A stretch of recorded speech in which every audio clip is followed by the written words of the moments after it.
I'll turn on my microphone. We're back in session. This is Alpine Town Council meeting on November 18th at 7 o'clock. We already had an executive session and we are back in regular session. We need to do the Pledge of Allegiance.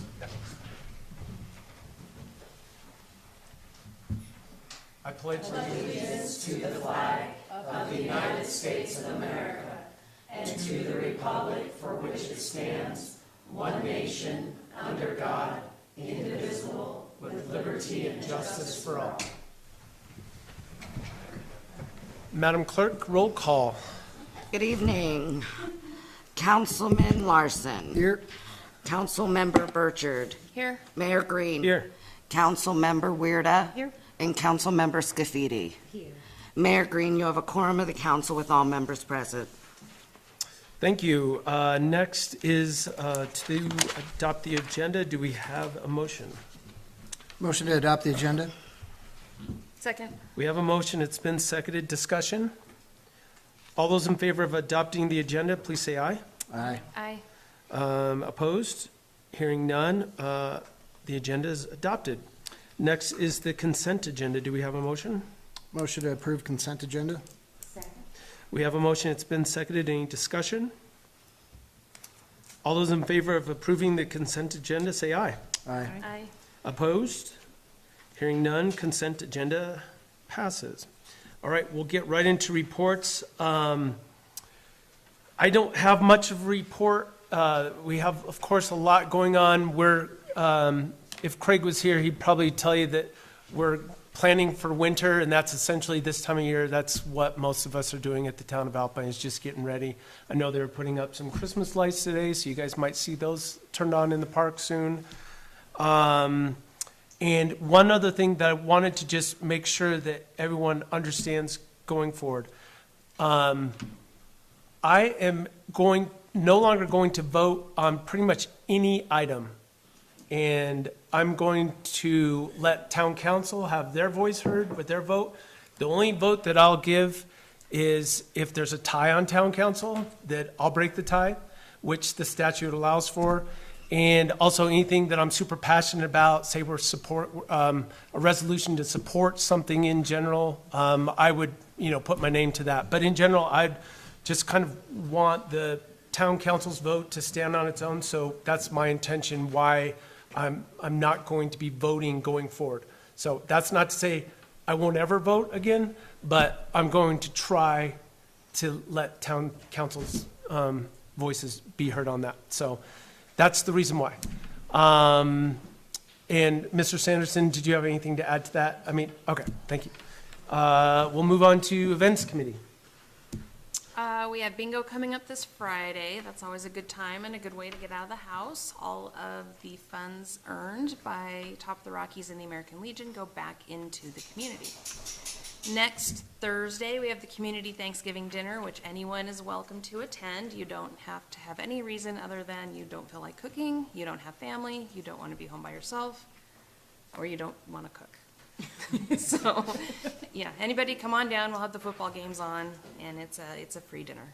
Rumor has it you're bringing me a turkey. Yes. So there's a chance you'll be eating a turkey that I prepare. So We will. just warning you, it's a great event, but you should definitely come. We'll mark it. Yeah, let's not. Is there anybody, do we need any other turkey bakers? Not that I'm aware of. Okay. It's a great event. Everyone, if you don't have other plans, you should definitely try to attend that. It's one of the best things we do. So, next, go ahead. Sorry, how many people were served last year? Last year, between people who attended, deliveries, and to-go orders, we served over 200 people. So it's pretty big. Not a small event. Yep. Thank you. You're welcome. Engineering report, Kevin? All right, Kevin Mahar with Jorgensen Engineering, council members, mayor. Things that we've kind of worked on this last month was the radio read project for all the water meters. We've got all the ones that we have in stock, the small little ones that we can get going. Those are all up and running. The antennas got put up. They are receiving all data from all the meters. We had 7 that had some some data, like some numbers that were missing that we just got to get those running. It was pretty interesting. Within a few days that we got it, when we tried it in October, and then we finished and had it up and running automatically, there's a couple of meters that just run continuously, which is really nice because then we know that's a leak. One of the residential 3/4 inch meters was the top 5 in all of Alpine as for water use. So that's pretty interesting. So Public Works was going to go around and talk to those people and let them know that they have a meter that's running continuously, that's odds are it's a leak. You should look at it before That's great. the rates come in. This is the reason why we did this. Yeah. Yeah, it's Yeah. awesome. And it was a click away to find out how many gallons a minute we were using during the day, during the 15 minutes, during the month, all things that we need to be reporting on. That's great. So it was very accurate, very nice. So we've got the 1 8-inch vault for the Targhee place that we've got to put in. DEQ thought since it's new and it's so large that they want to look at it. So we are using the budget amount that we've already got scheduled as part of the project to put that design together and get it to DEQ so we can get permits on it. And then once we get that, we can buy the vault and kind of move forward probably in the spring with that one. The meter itself has been ordered, part of change order 2 with the other large meters, and they'll all be here this month. So we're just waiting on Core and Main for their billing. They're trying to figure out how to make it all work since they had people come and go through the process. Let's see. Since we've got the master water report from Sunrise, now we know what we should be looking for as far as the mega well or well 4 for the DEQ permit on that. So we're going to compile all the information that we have as far as that report and then get y'all a budget as far as what it's going to take to get it through the DEQ permitting process. So it's official on that. North Water Main Connection, Public Works Director Craig went to Casper 2 weeks ago and talked to the Water Development Commission and the Select Water Committee to see if they would help recommend the funding of the $400,000 connection.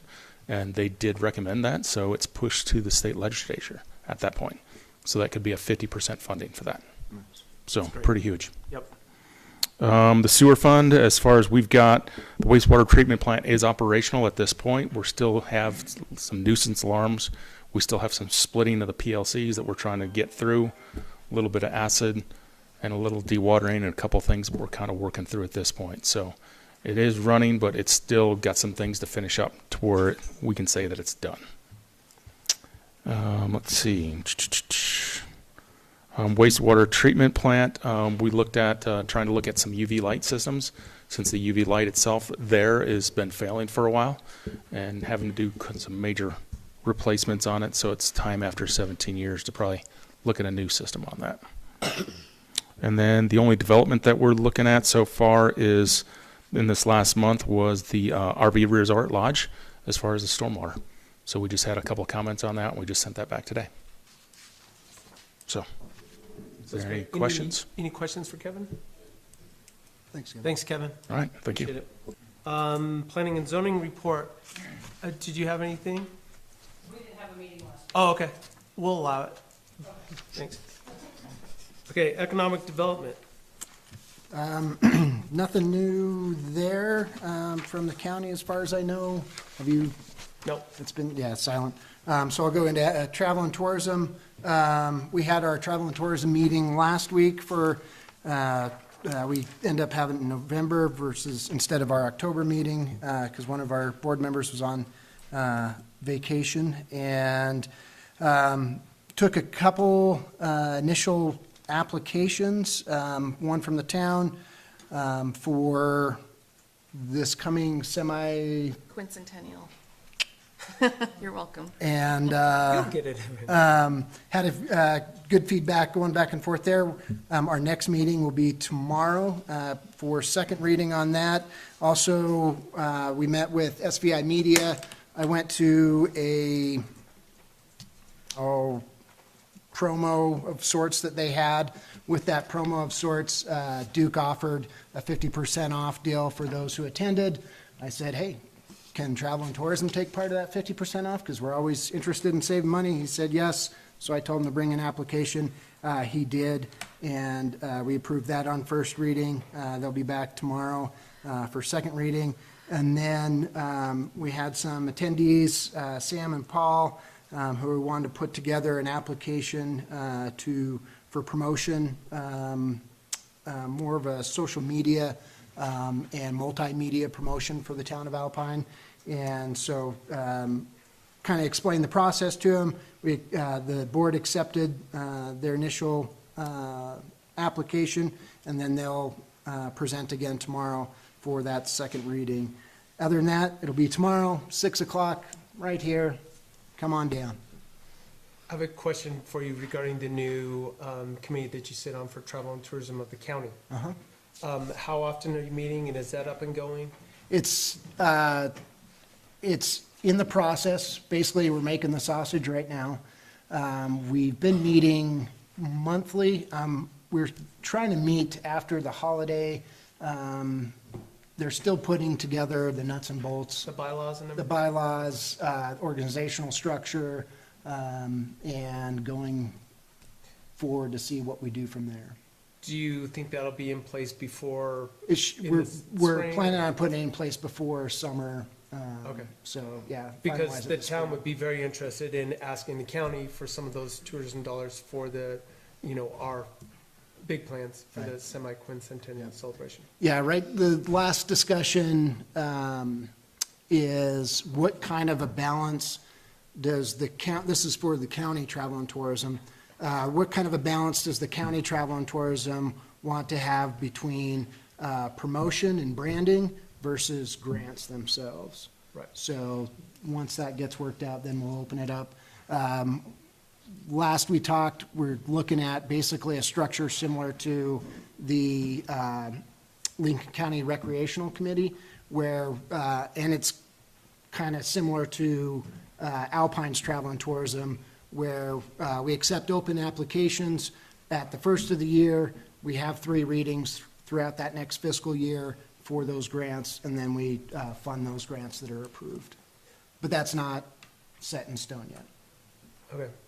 Eventually, I'll have a chance to give my opinion on who should be spending that money, but I don't think the county should be promoting the county. I think they should let the municipalities or citizens that have great ideas spend that money. But I'll have a chance to say that later. Perfect. All right. And how much money is left in the travel and tourism? Local. Town ours- or county? Town. Town, Well, there's 306,000, but still around 100,000 of that. I just got these numbers from Melody yesterday, so Yeah. correct me if I'm wrong. But it's around 300,000 is currently in there. 100,000 still has been accounted for or could be given out. Committed. So, committed, thank you. So it should be around 215,000 is Plus or minus. still in our coffers. Okay, I hope we can be super fiscally conservative with it if it doesn't pass the next ballot season. I think that's Oh. my only concern of like, we're already paying SVI, I would hope social media, I feel like we're double dipping there, and I would rather the money go to stuff that goes to citizens versus promoting just the town. Yeah. I would love that it's events. Keep in mind, we have 3 new hotels that are gonna be putting in that we haven't But if it received a doesn't dollar from. if it doesn't pass next Yeah. November, I guess that's what If I it just doesn't, wanna be like. if it let's doesn't not lose pass, it. then, yeah, we're doing something wrong, but I agree, yeah, Mr. Mayor. yes. For those who don't know what Councilmember Scafidi is talking about, is the lodging tax is not a permanent tax. It comes up to the vote every 4 years, and so for 2026, it'll come back to the townsfolk for another vote to either put it forward again or rescind it. If you want to hear more on the meeting, I got up on my soapbox. You can look at our YouTube channel, look for the travel and tourism, and I explained exactly how the taxing system works with it or without it. And as a note, this board and the Travel and Tourism Board, we cannot promote nor negate our feelings of if this tax should pass. We can only educate. So if you want to come up to one of us or Travel and Tourism Board member and say, hey, should we vote for this? We'll say respectfully, I can't tell you one way or the other, but I can educate you how it works and what we've done with the funds. and I'll educate you right now if you didn't know already, this is not a tax that you're paying unless you are staying in a hotel or the RV park and paying a fee. They have to add 1% tax. The county gets some of it, but the town of Alpine gets some of it as well. And this is not a tax that you're paying. So if you have questions about that, definitely reach out to someone or do some research. But you'll learn a lot more about before the election season next year. Let's keep moving forward since we have so many people here. Lincoln County Sheriff report is submitted in writing. We now want to go into the work session, and I know a lot of people came here and who knows what you came for, but if you arrived when we were discussing, if you wouldn't mind signing in, we would really appreciate it if you didn't get a chance. Okay, so we wanted to discuss the utility rates, and at the last meeting, there was kind of a conversation around this is just being thrown in front of the community. And anyways, we want to have a chance to discuss it so everyone knows what's going on. And in an effort to do that, we want to have this work session. And the first thing that I'd like for the clerk to do is give a summation of your report so we can put it in the record and kind of how we got to this point. Okay. So on the back table, for anybody who's interested, I have printed copies of the utility procedure ordinance, and that ordinance is what drives the rates. And then the capacity fee ordinance and the utility rate ordinance. So there's 3 ordinances that will cover this. So they're all back there. In addition to that, I've printed out a full staff report, which is about a 3-page summary of all of those things as well. So if you're interested, feel free. Some light reading for you. But so overall, though, the town's rate studies showed that the water and wastewater funds were not generating enough revenue to cover required operating costs, maintenance, regulatory compliance, or long-term capital needs. The most significant issue was that the old base rates in the water system did not cover fixed costs. And created inequities where residential customers were subsidizing higher capacity users, making a meter-based rate structure necessary. Capacity fees, once adopted, are restricted to expansion projects, such as the mega well tie-in that Kevin had spoke of just earlier, and cannot be used for operations. The loss of operating income from connection fees, that's probably one of the biggest dynamics that's happening, is we're changing the structure to allow for impact fees or capacity fees so that developers pay their fair share. And that's been analyzed in a capacity fee study. When you do that, what it's doing is it's by about 90% reducing our connection fee cost. And so connection fees have been dropped right into operating income and have subsidized our operating costs. And so when we're getting $400,000 or $500,000 in connection fees, it's paying the operating costs of the utilities.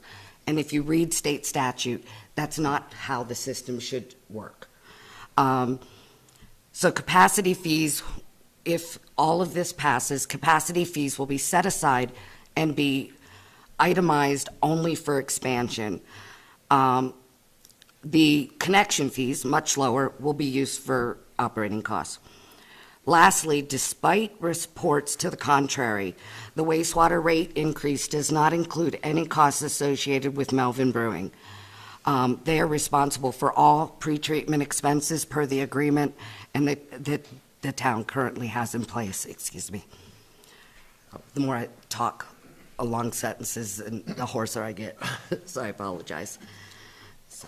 Okay, so there was some question about why are we raising fees because of Melvin Brewing? That is absolutely not the case. And if we could make that any more clear, I hope we can do that at the end of this discussion.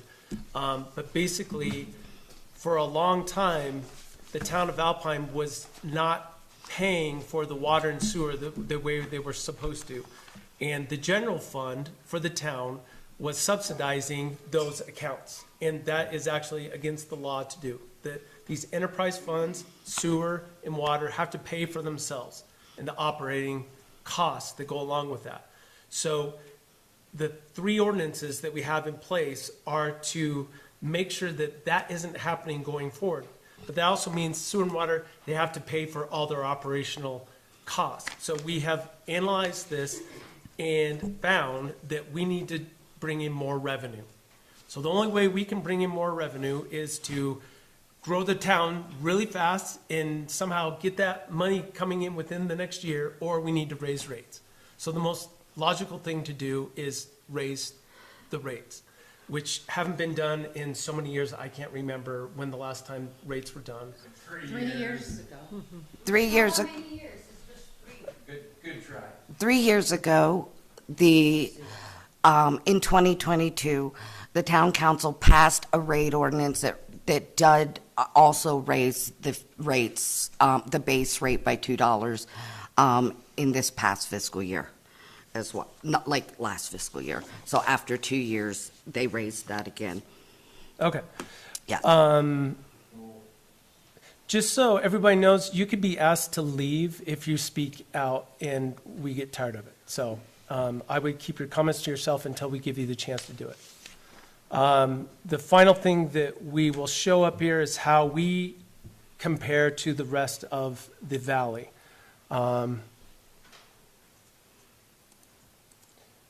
So these are base rates for water, correct? Correct. This Okay. is water. So in general, we are,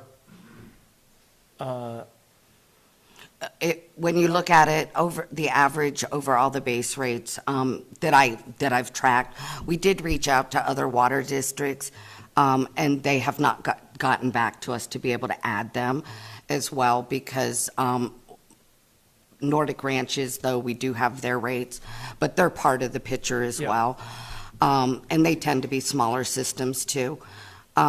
So if you look at it, the average of all of those rates, our base rate is $11 less than most of them. most of them.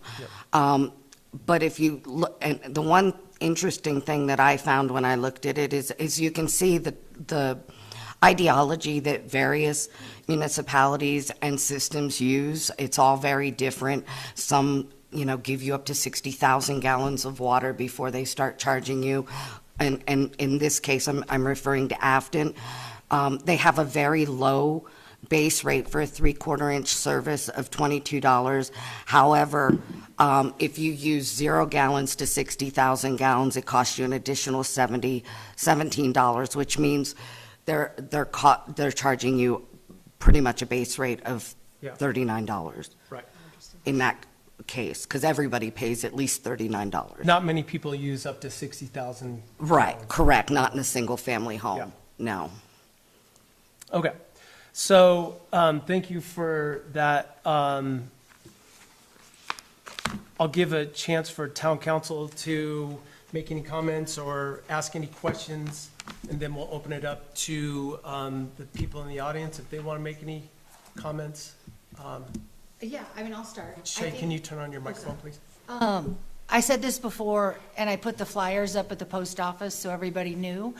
I am okay raising rates, not on single families. So I will vote against any utility rate raising. I just want single-family residences vacated from the raise. I think people have enough going on with groceries, bills, everything else, that I can't in good conscience say to them, you're going to carry the brunt of 20 years of mismanagement of the town. And that's how I feel on that. Have you analyzed how that affects, how we can make up for that? I think we have to come up with different ways. I think hotels would cover it because they'll be paying a higher rate. I would hope that developments and different things like that would cover the rates of single families so that would even out. I would want to wait a year to see if we raise the rates on everyone but single-family homes, and then a year from now, we're like, oh, we're still tight, I will spend the next year trying to figure that out. Is how I see it. Okay. But I'll let everyone else Yeah. share. I think that could probably be analyzed right now. So Well, we don't know people's water usage. we do. We have, Well, I mean, we have annual. yeah, Okay. that's how much they've been using over, we have historical data going back however long. Yeah, but I think we've had leaks. I think there's a lot of things that we can dial in. I don't know, I think for me personally, I'm one of the people paying. I think this is just a tough one to swallow. Yeah. So. There's also a lot of concern about our budgetary shortfalls. So Yeah. we have to fix the problem, and until I hear a better way to fix the problem, then I think what the staff is suggesting is probably the best course of action. But any other comments?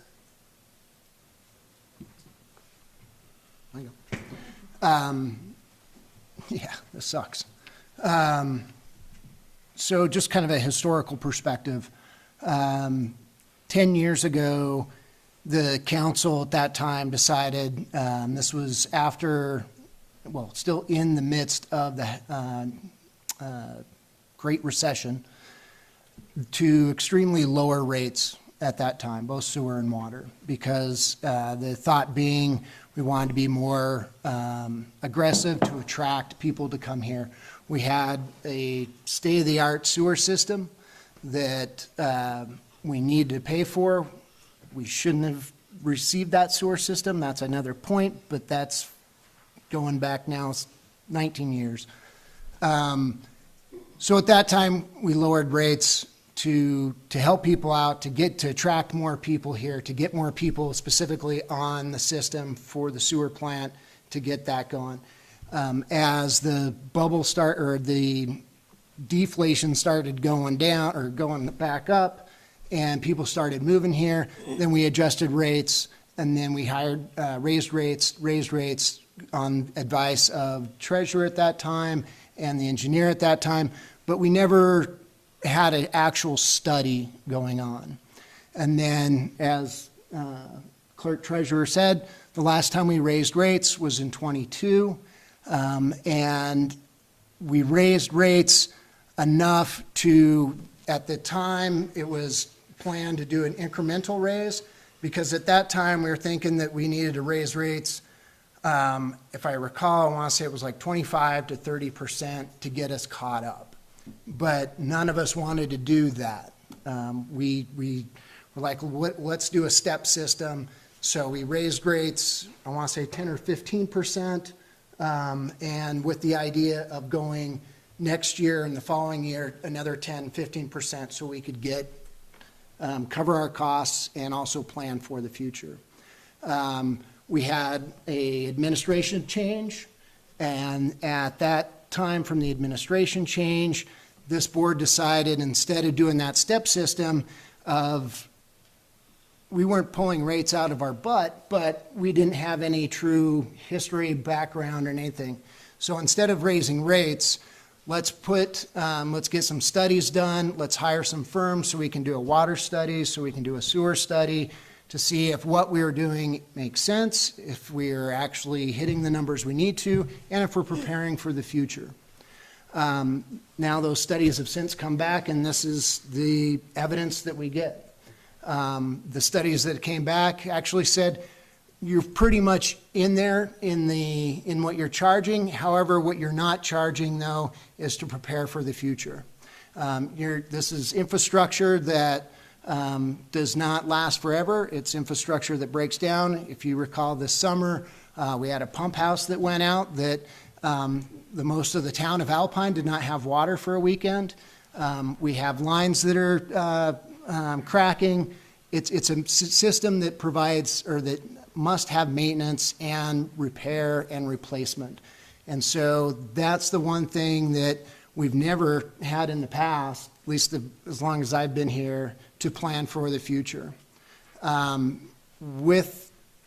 it is here, the calculations are covering the cost of the infrastructure and preparing for the future of repair and replacement. I've been on both sides of this. It's definitely a lot easier to lower rates, but it's also a necessity if we don't want weekends without water or sewer mains backing up. This is unfortunately part of it. But we also gave developers a $2 million credit.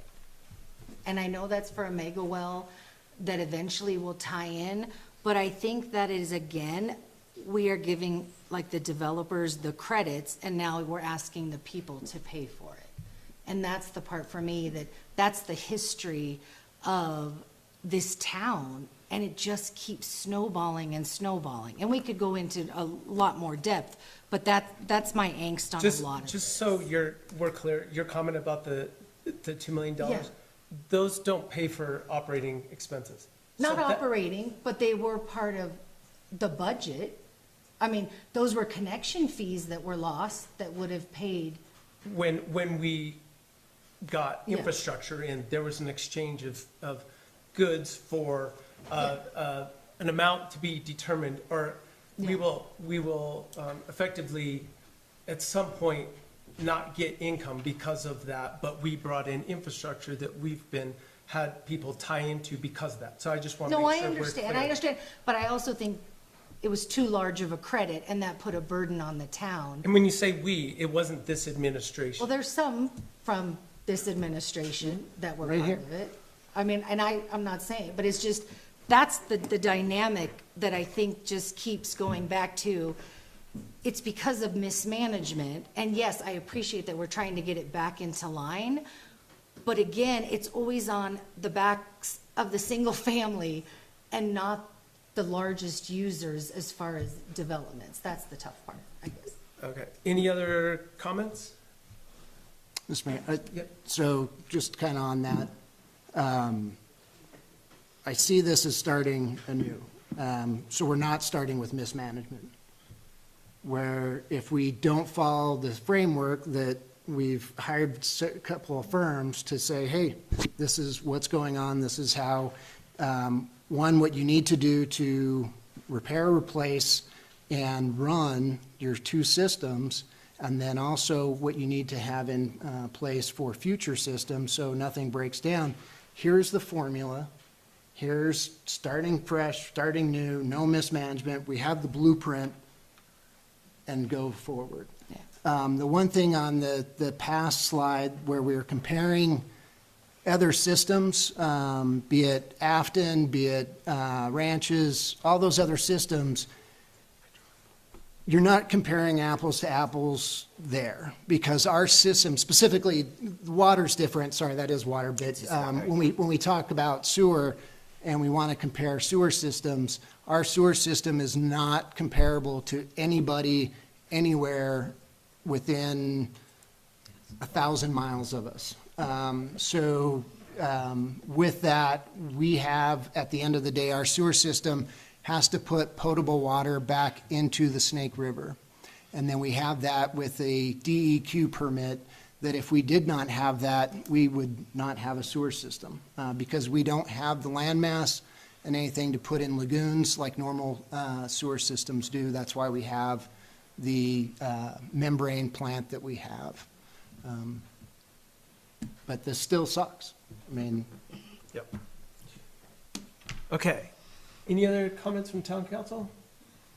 Okay, what I would like to do is give the public a chance to come up, and we will listen to you. Everyone's going to get up to 3 minutes, and that's only 3 minutes. And Councilmember Larson, do you mind getting a timer for 20 minutes total? And if you have anything to say, now is the time to say it, because we're unlikely to take any more comment later on in the meeting, but it's kind of, we'll see how far along we get. So if anyone came to make a comment, we're here to listen. Come on up. I'm happy to. Come on up, if you don't mind, hit the button on there and tell us your name, and I'll start the time. Mayor, council, esteemed council people, my name is Michael Nugent. I suppose I appreciate the opportunity to address this topic. I'm somewhat confident that the bulk of the people here are for this particular topic, so I'm just going to try to bullet point it as to the best of my ability. Beginning the conversation, clerk Yes. she mentioned a statute, state statute, regarding essentially, new sewer line or new water lines paying for everything, repeatedly. The council has mentioned, the fact that essentially there's been mismanagement going into this, and that the cost, the prices have been, I don't want to say sort of unreasonably low, but they've been less than maybe they should have been for a while, which are both aspects that I quite honestly am not fully aware of. So I don't want to just dismiss this topic as like something there isn't necessary discussion for it. It is just that from my perspective and probably quite a few other people's perspective, we've endured multiple, for one thing that hasn't been mentioned, to be honest with you, is a tax increase.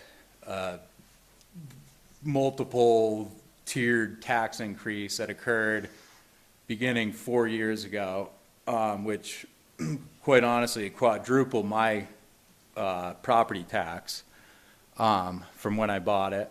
And there's also been multiple sewer and water increases to the tune of, in my experience, literally almost 100%. So as a homeowner, a citizen, and unfortunately a working class person, sort of dealing with like I said, in the past 5 years since I've owned my house, 4,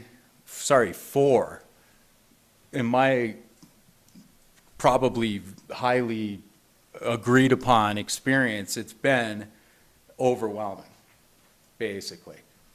And So your 3 minutes are up, but I want to give you an opportunity, if we still have time at the end, to come back, but can you just wrap up your thoughts? But basically, yes, we need to seek alternatives to a broadened water and sewer price increase to everybody, because I'm very very challenged by this, and I don't feel like I'm the only, remotely alone in this conversation. So, with utter respect, I want to request and plea for a sort of reinvestigate, a deeper sort of investigation to solutions here, because like I said, the price increase is very, very problematic. Okay, I do have a quick question for you. You mentioned increases, you're talking about property taxes, correct? Yes. Okay, thank you. Anyone? Thank you. Thank you for. Did anyone else come to say something? Troy, did you, can you hear us okay?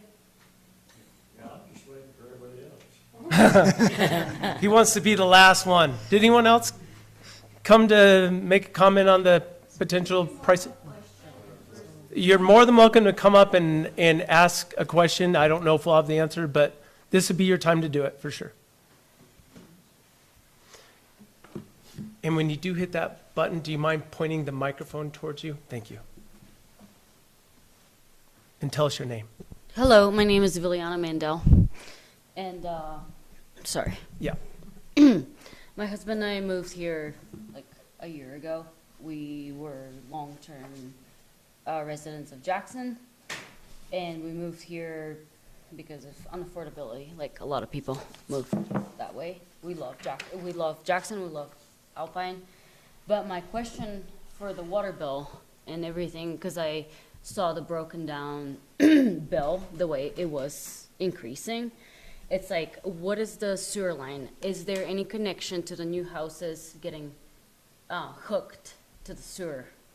And why are they not paying the fair share of that? Why is it spread out into the residents of Alpine instead of being connected to each of this property getting hooked?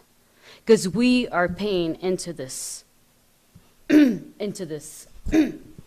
bill. I get it, buying a property here and being homeowners once we, dream about for 10 years to be homeowners.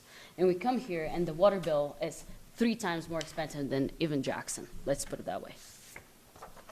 And with that thing happening, there's a lot of there's like a line between the normal Alpine and the air park Alpine. And are we charging those people accordingly? Because they're really increasing the property value here. That's my question for you. Are we charging each properly as much as the fee needs to be for them to hook up to the line, or we're dispersing the whole price between us as homeowners? And I need to see this broken down into an invoice of companies coming in to work here as far as construction companies, contractors, and all of that. I need to see this as a bill, how it comes into a new property coming into here, because I'm in the building industry, mind you, on all of that. And I need to know, is each property paying equally, increasingly price of the, of the whole increased price of living here, or we're just dispersing the whole price between us? I need to know that. Okay. Is that all you have? Yeah, Okay. yeah, Mayor. I'll try to answer your question. The clerk treasurer could probably help me with this, but I don't know if I understand exactly what you're asking, but so. Is it my English, or it's just you don't understand? No, it's, I can you're, I'm sorry? I said, I understand too. Okay, what she's asking, I think, is everyone that's hooking up to the system, are they paying the same rate or their They're paying portion? the same rate. I get that. We're all like in the communist freaking community paying the same rate. I get that. No, Mayor, I'm sorry. Don't laugh at me. I'm coming from Eastern Europe, and I'm asking this specifically because the way that you're increasing percentagely to all of us, it's really unfair, because those are new coming parties that are coming into our community, building brand new buildings that are over $30 million. I'm an architect myself. I know what's coming into this town. And they're not being charged accordingly. And that's unfair to the most of us that are trying to cover our mortgage and our bills. Do you have a recommendation on how much they should be charged for a $30 million? Have you talked to Teton County? Have you done Let me help you with this. Teton County and Jackson is a totally different system. I get it. They have different, and we're gonna try to answer your question, that let other people talk. But basically, I think the quick answer is everyone that's tying into our system is going to be paying accordingly what they should be paying. Now, there's different line sizes. Is there any square footage No, accordance? it's based on the size of the water line. So my house is under 1,000 square foot, literally. I'm living in a cabin. And the people that are having 6,000 square foot houses are getting charged the same baseline? It comes I out to the think- amount of, I think I can address this. I do think I can Go ahead. address this. Thank you.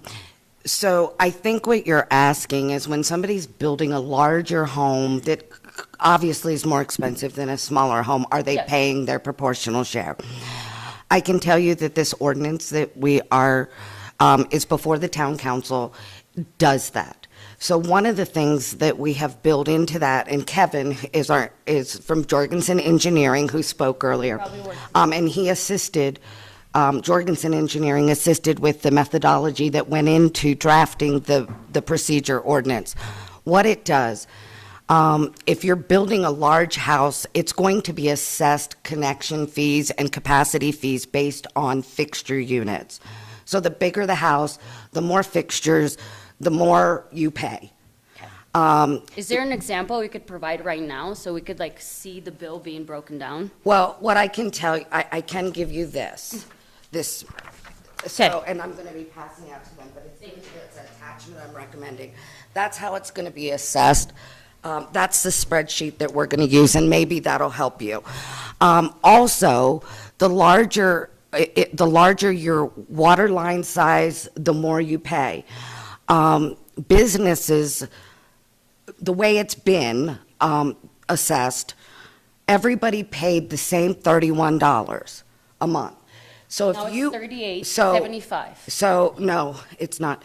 But $31 a month is what everybody pays. So if you own a hotel, your base water bill is $31 a month. Currently. Plus, you pay per 1,000 gallons. What I have done in this, and it actually helped draw some money so that we didn't have to raise rates as much as we did projected in the first. We've actually reduced it from 25% to 15% once I was able to analyze the line sizes. So if you have a hotel with a 3-inch service line, you are going to pay a much higher base rate than a person like you who Yeah. owns a home who has a 3/4-inch service line. I get that, but So, I'm yes. asking about the people hooking up to the system. Yes, the sewer line. they're paying capacity fees and connection fees based on Is it based what on they're square used. footage? Is it based on? No, they Property size? They pay building fees based on square footage, though. So when they're getting a building Can we see those permit. publicly, though? 'Cause Absolutely. Those are not on You the can go on our website. website and see it. Absolutely, you can come in and talk to our planning and zoning love to. girl. She will be happy to show it to you. Because for over like year and a half, we've been paying like $106 or whatever. And mind you, me and my husband, to save for this house, that it's under 1,000 square foot. Yeah. Without any help, we were living with 5 people all together, and the water bill in Jackson never increased $60 a month. And I get that, and I actually looked at their rates as well. But unfortunately, they do have the advantage of being a much larger community. Larger communities mean that they have more people to draw on. If our water system was twice the size of it is, we had twice as many customers, this would be a very different conversation. Unfortunately, when you only have 700 total connections across the system, those 700 people, whether they're a business or a residential home, that's what you have to work with. And so we tried in this to make that more fair so that businesses and people who use more water and sewer pay a higher bill. That was the goal. I understand that, and I'm happy to pay for the water meter you guys installed. We But- paid for that. The town of Alpine Well, we're paying. paid is it the bill $1.4 is million included to have $2 them a month installed. Extra, right? That's for the future. That's for the replacement. future. So in 20 years, it's gonna go away. So that basically $2 a month will cover the cost to replace the meter in 20 years. When it fails in 20 years or when it needs Yeah. to be replaced. So Sure, but the rest of it, it's like all of the sewer and water line, to me, needs to be included into every new customer that comes to Alpine. Yeah, It is. It is. And it is. So why are you taxing us more for that then?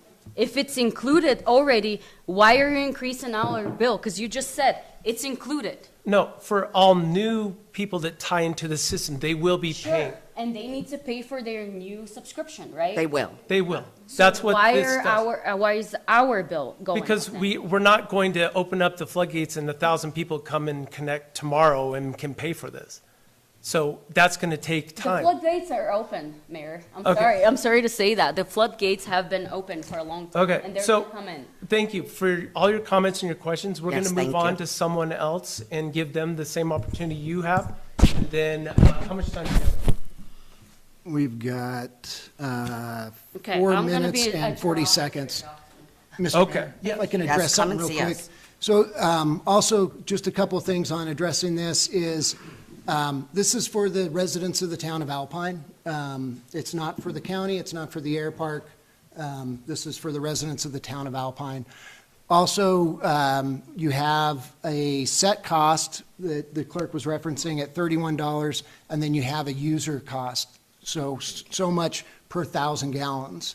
So you don't control the $31 or the set cost, but you do control the user cost. And the one thing that we did this past year is put in the radio read meters. Prior to the radio read meters, we basically read everybody's water meter once a year. And then we divided that by 12 to get an average, so you paid that average throughout the year. With the radio read meters, now we can look monthly and see exactly how much usage you're going. So say in June or July, when you're watering your lawn and washing your cars or using a lot of water and you get that bill, it's not going to be that yearly average anymore. You may get it and it's large and you go, ooh, why is it so large? I'm sure you'll call up here and say, why is my bill so large? We can say, well, it's your usage. So you can control your own usage to also control what you pay monthly on your bill. Just like your bill now, January, February, March, more than likely will go down quite a bit because you're not going to be watering your lawn or doing that. So these are some of the things that we've already started and trying to do to control just that, crazy costs, and manage these costs and manage the infrastructure. And why does it always go up? Unfortunately, costs go up. Everything in costs go up. We all get raises. We all pay more stuff. That's just the inevitability of the economy. And this is one of those things that costs go up. The cost to replace stuff goes up. Cost to The replace stuff goes up. The cost to pay the people to run the system goes up. So those are all costs we incur. Does anyone else have anything to ask or comment on? Troy, it might be your turn. Troy Johnson, resident Alpine for 35 years. So, got a couple of questions. You mentioned that business pay the same as residential. Since when base rate did that happen? It's never been that way as far as I've known. That's what the current The ordinance. current system is When did everybody that pays the change? same. I mean, I it's don't been a know. long time. I don't know, sir. I could look it up for Because you. It's always been business. We're always more than plus their fixtures, their rooms, their toilets, all that was always counted into their bill. They paid, I mean, my bill used to be more as a business than it is now. So that's why I asked that. We could. I try to- can look into we- that We for can you. try to Because find. hookup fees for a business were more, the hookup was more, the usage, usually 3/4 inch line was, I can't remember if it was $50 or what. And residential is only a 3/4 inch and they pay 31. But that's how it used to be. And then if you got an inch line, it was like $100. And if you Yeah. had even bigger, it was more because restaurants were bound to have That- bigger so lines. I can't tell you when it went to Okay. 31 across the board, but I can tell you that this ordinance changes all that back to what you're describing. Okay, so, but, I mean, why would they go backwards on that? Don't know. Those people are no So longer why here in are the we room. why is the town not going forward with businesses and leaving residences alone? I mean, it looks to me like, I don't know what the hotel pays, but a hotel with that many rooms shouldn't pay a $31 base rate when they have probably an 1.5 inch line going in. We're They have a talking the 3-inch same line. language because that's exactly what's going to happen under this new ordinance. Not really. I mean, It is. my resident's gonna go up. Basically, everyone's going up, but but to now me, the 30 businesses are going to be paying more of their fair share. Well, I only by understand line that, size. We don't distinguish between commercial Well, and residential. by use of Correct. the amount of usage, Yes, yes, but exactly. the size of the line, you're Will going to be paying also different. create a So I difference in guess base I rate. missed the first meeting. I didn't think you'd be to this topic already, so I apologize. I was busy. Fine. And then residential's always been, I've never heard residential being charged for how many bathrooms and stuff like they've had. When did that change at the same time? Because residents always 3/4 inch line and gallons used. So, It doesn't matter if you build a 20,000 square foot or 1,000, Right. because your water's gonna go way up if you build a 20,000. Monica can describe the that, because we fixture put a lot units, of, the- we put a lot yeah. of research into this, and our town engineers have helped us come Well, up with this. you're still raising the rate. So the fixture units that I mentioned are used to determine the number of ERUs for sewer. So water is still determined by the size of the line. And so your water connection fees, your water capacity fees will be by the size of your service. However, sewer, they had a chart with very few categories on the back, and especially the way Alpine's growing, we really were running into a situation where that chart didn't include the types of businesses that were being built. But it defined how you determined what equaled one ERU. And so we've shifted to this standardized method of fixture units. So when a home is built or a commercial business is built, the engineers that are and architects that are working on that project will submit a report to the town of Alpine that says what the fixture unit count is. So it'll be on the number of floor drains, if you have a sand trap because you're collecting something, those types of things that could cause harm to the sewer. So if you have a floor drain and it's going into a septic instead of, Well, as long as it's not connected to the sewer, that's fine, that's but, different. I mean, But, so how come it's not charged according to gallons used to the sewer as well? Or is it? we did write into the ordinance that that town council does have the ability, it's zero. But we've written the ordinance to allow a per gallon charge to be done based on your water usage for sewer. But in all honesty, I felt like because with all the studies and all the research that we've done and the comprehensive changes, it's in there. We wrote it in there, but I just didn't know if the town of Alpine was ready for that. So I left it at The short zero. answer is we're not metering the sewer, so we don't know how much. But you are, basically, I can't put more down the sewer than I use in water. In water, yeah, and that's how most places but do my it. If you have an irrigation system and you're paying for that water, You- we would have to subtract out the water that you're irrigating. You could So I use install a less- deduct meter. My business probably uses less water than a residential, but it's gonna go up more. So that's why my point is why don't you go off of gallons used for sewer and water? If you're gonna charge for gallons used in water, you have the figure. I know you could. paid, I don't know how much outrageous a fee for this study that you had done last year or the year before. But, I mean, to me, they come back with a lot of algorithms, and a lot of mathematical procedures why don't you just do it logically? I mean. No, I've written After it the that first way, but I just didn't. I haven't got all the way through. Assess it. I do apologize. After the first reading, you said you was gonna go through and maybe rates wouldn't go up at all. So, I mean, now they went from 25% to 15 increase, so you knocked down That's 10. what the current ordinance as written states. And that's just a figure based on, I mean, I know I've taken up more time than I should. So those numbers, and Monica could help us understand that a little bit better as well.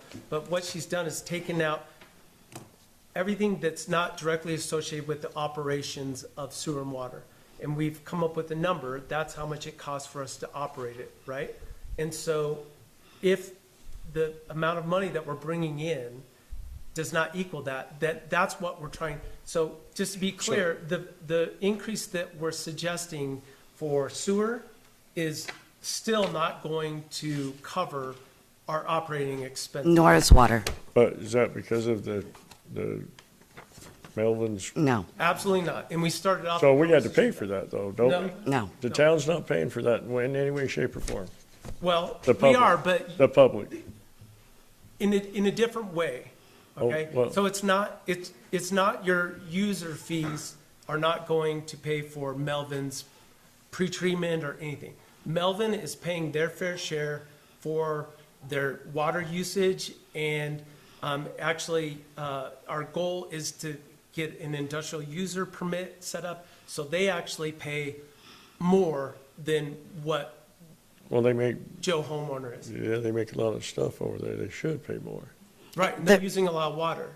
But I just wondered, how come at the first reading it was their pre-treatment plant was gonna be billed to the town?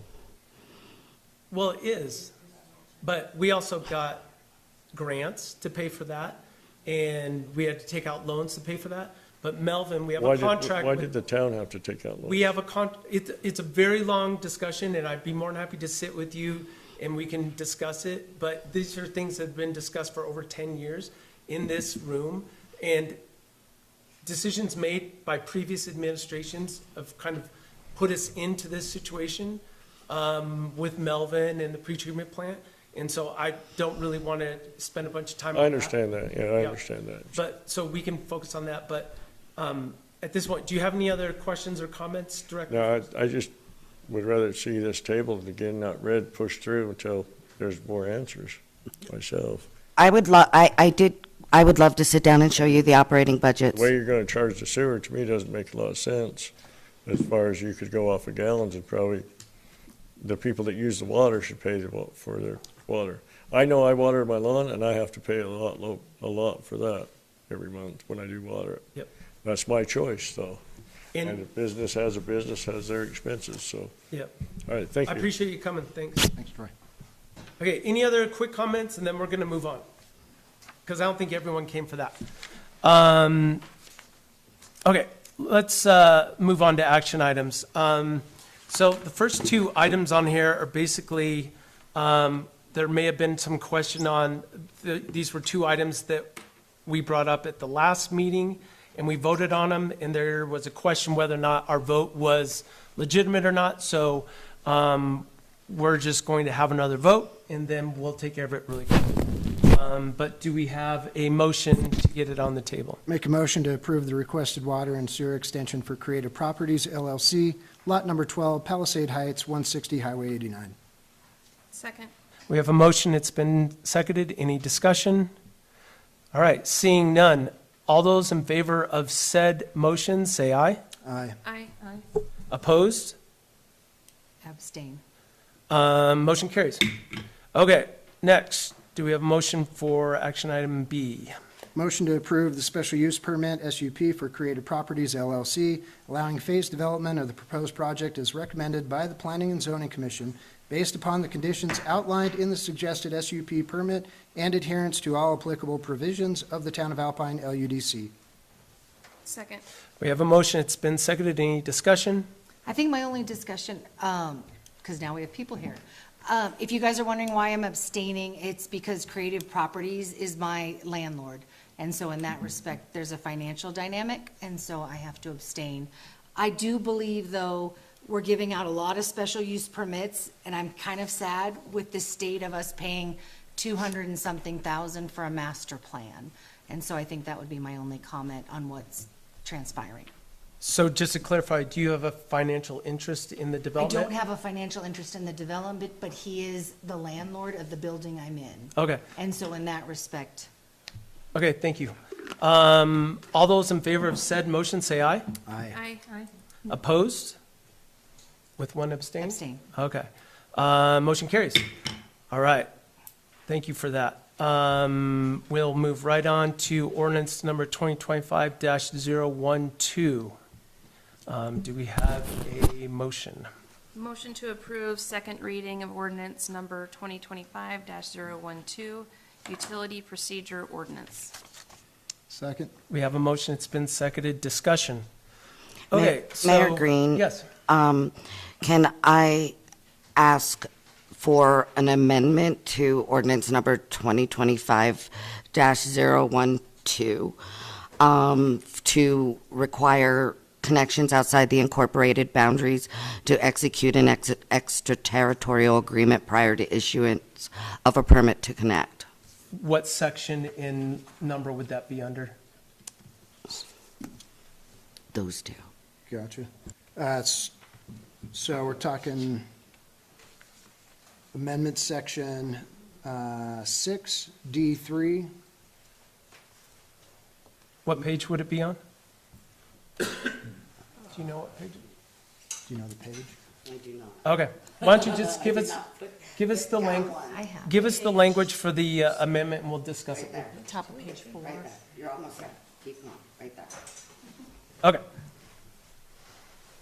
Nope, one up. Right there, D3. Oh, no, we're on C. Yep, do you want sorry. to just read it? Yeah. And then, is Go it ahead. D as in Yeah, it dog? is D, I'm sorry. Okay, so D3 is right here. Yep.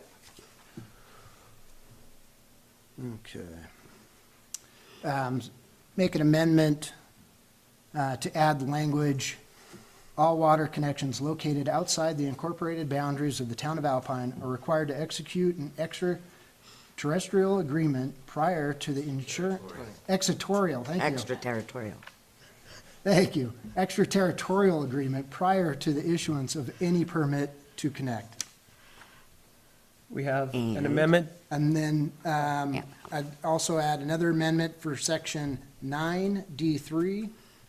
And that language is to add, all sewer connections located outside the incorporated boundaries of the town of Alpine are required to execute an extraterritorial agreement prior to the issuance of any permit to connect. We have an amendment. Do we have a second? Second.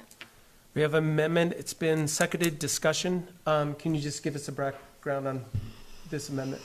Yeah, so we've been having some conversations with the Public Service Commission about discontinuing our relationship with them for properties outside the incorporated boundaries. And through that conversation, they made me aware that it's accepted practice for utilities providing services outside their incorporated boundaries to have extraterritorial agreements signed. And the reason for those agreements is so that those parties can be assured that we will continue to provide them water or sewer service, and also to allow us to tell them they have to follow our rules. Anybody who's outside the incorporated boundaries is not required to follow the ordinances of the town of Alpine, and we adopt our rules and regulations for water and sewer by ordinance. And so that agreement will tell them, they'll agree to follow our rules Right. with that. Does that make sense? Uh-huh. Okay. Any other discussion on that? Hearing none, all those in favor of said amendments, say aye. Aye. Opposed? Hearing none, motion passed for amendment. So now we're back to the original amendment. Any other discussion on this ordinance? This is the long one, and a lot of people have poured over it. That's the only suggested change that we've had. But final chance. Any other questions, comments? Okay, hearing none. All those in favor of ordinance number 2025-012, say aye. Aye. Aye. Opposed? Hearing none. Ordinance carries on second reading. Okay, now we'll get on to number, thanks, Brett. Next is capacity fee. Do we have a motion? Motion to approve second reading of ordinance number 2025-014, capacity fee ordinance. Second? We have a motion. It's been seconded. Discussion.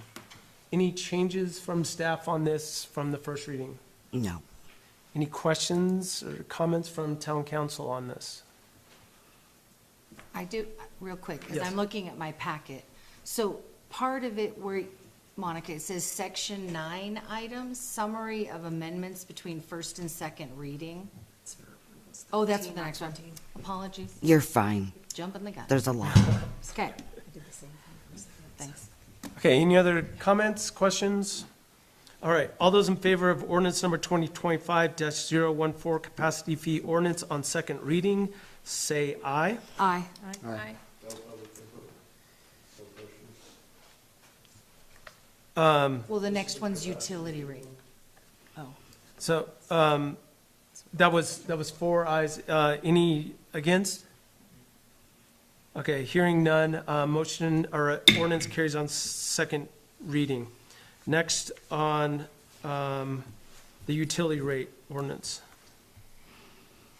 Motion to approve second reading of ordinance number 2025-013, utility rate ordinance. Second. We have a motion, it's been seconded. Discussion. Mayor Green, an amendment is needed to ordinance number 2025-013. First, to add attachment A, fixture unit to ERU calculator, and to amend language in section 4 to read fixture unit means a standardized measure of water demand assigned to specific plumbing fixtures or groups of fixtures as set forth in the most recent International Building Code. What is being added is C, attachment A, fixture to ERU calculation. I have a copy for all of you to look at. And I'd still like to amend that we keep all the rates at the 3/4 where they're standing right now, while the others can go up. Sorry. Thanks. We have an amendment. Do we have a second? Okay, we do not have a second, so that amendment died. Just so everyone here can see what I have up on the screen, this is what is suggested for the water rate, different meter sizes, residential, commercial, industrial, out of town, all the way up to the 8-inch line, which is kind of crazy, but in the future, the 3/4-inch line is not going to be paying the same amount as somebody that has, for example, a 2-inch on their base rate. And then we have,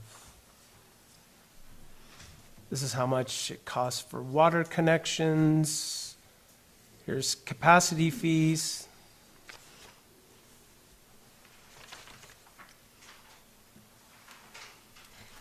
Do we have any more questions or comments on this? And so I just want to let you know, I also did the graduated by size of water line initially on the sewer to exercise the same level, in my mind, of fairness. So somebody with a larger water line should be utilizing more sewer, and so I thought they should pay more. It netted a loss of income for the town of Alpine to do it that way instead of by ERU, so I went back to the ERU method of assigning that base rate On sewer. on sewer, yes. Any other questions, comments from town council? Yeah, kind of a, not sure if it's a question or a comment. So on the, one thing have been saying is that we ran these water sewer studies in order to get a more accurate understanding of where we're at versus where we need to be. One thing that the study came back with was that on the monthly water usage rates, their recommendation was actually like $3.50 per 1,000 gallons. We had initially said $2.50, and now we're saying $2.30. So that's been drastically shifted downward. Great. That $2.30 still gets us to 100% of operating costs. Not much elbow room beyond that, but it gets us to the mark, correct? Hold on, Yep. I'll tell you. I know I have it. Oh, there it is. So, in all honesty, the financial analysis that I did, I had two different spreadsheets. One that I calculate out what the income would be based on our number of various size lines, and did the multipliers, and I did some assumed gallon projections. But that number was very different and I don't know how much confidence I have in it because there was a lot of assumptions. We have much more clear data on the water system, what size lines we have, but by the report that I have, it's clearly not 100% yet. Sewer, the data is much less. So what I did is I took both of our budgets that town council passed for this year, and I put them into a spreadsheet, and I removed all the capital costs. From sewer, I removed all of Melvin's pre-treatment operating expenses. And so what I got in, with a 15% budgeted increase, just with this information, I got that it would be, we would be short about $29,500. However, I do feel that with that aggregated, until we actually have the numbers, I can't 100%. I do believe with the aggregated base rate, that will make up for the difference that we're seeing. So I feel comfortable that we're probably where we need to be in water. Sewer, frankly, I'm less confident in those numbers. Sorry. And so I did the same process as I did with water. We were about, we were to the positive. However, we have to then remove the $12,000 a month that Melvin's pays in sewer fees. And that put us at a net operating loss as well. So, and those numbers, I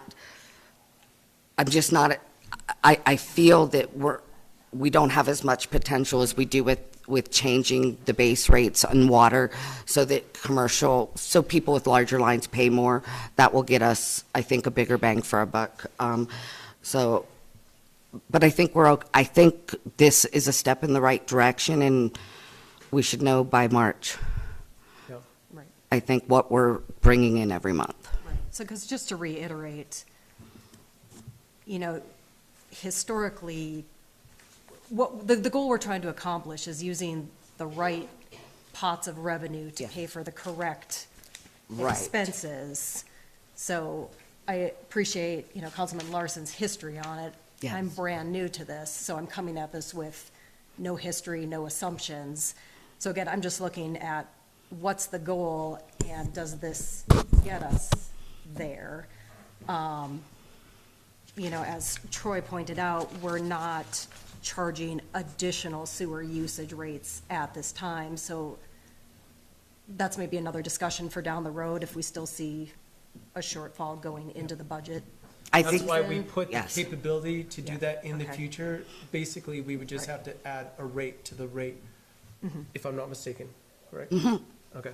And in all honesty, Troy did have a very good point, and it is something that I can certainly look at before the third reading. I can look at the opportunity to reduce the base sewer rate, because clearly the base sewer rate is more than twice what the water rate is. And so I can look at an analysis of reducing that base rate and charging that per gallon charge, and then people who are using more water will pay a more substantial sewer bill. I can do that analysis for you before the third reading, because you do have the opportunity to edit that if you would like.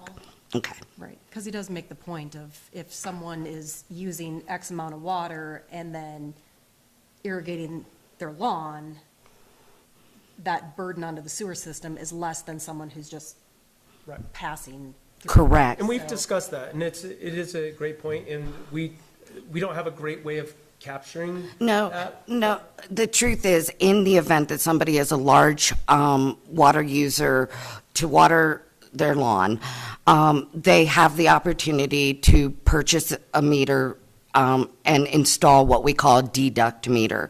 So somebody with a large lawn, a commercial entity who's using a lot of water, can install a deduct meter on their sprinkler line, and you read both meters and you subtract this, and they pay less gallons in sewer, only sewer. They still pay for the water.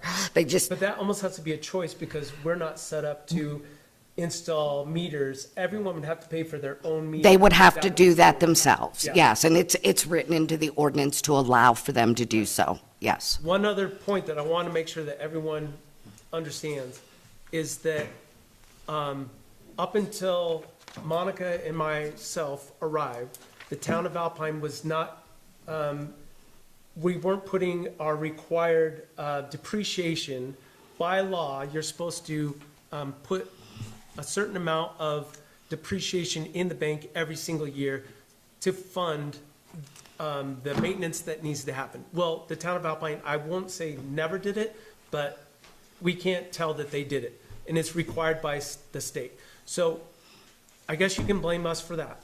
But that is part of the reason why our budget is so whacked out for sewer and water, is because we're finally doing what the state statute requires us to do. We have to fund depreciation. And on top of that, our town engineers have told us to get it like right. What is the ratio that they recommend? 20%. Okay, do you mind coming and putting that on the record and explaining how you guys, where that number came from and how you derived it? Yeah, so what you're looking at is for the state statute, you have to fund the entire enterprise fund. And that's everything like Monica talked about, depreciation, capital, expenses, insurance, rates, everything. So that's that 100% level. So we're saying you need the 120% level for the emergencies, for the capital improvements that are coming, like the mega well, the well 4 connection. That's what that extra 20% is. It's actually for as consumer price index changes. Remember 2 years ago or so, we had that big bubble of like almost 15% in a few months, and then it kind of backed down to 10%. Well, how do you pick up for that? Right. That's these things that it kind of absorbs because you don't change your rates every year necessary. So as you're not doing that, you have to absorb these things as it goes through. And you have to have enough money to take care of these things.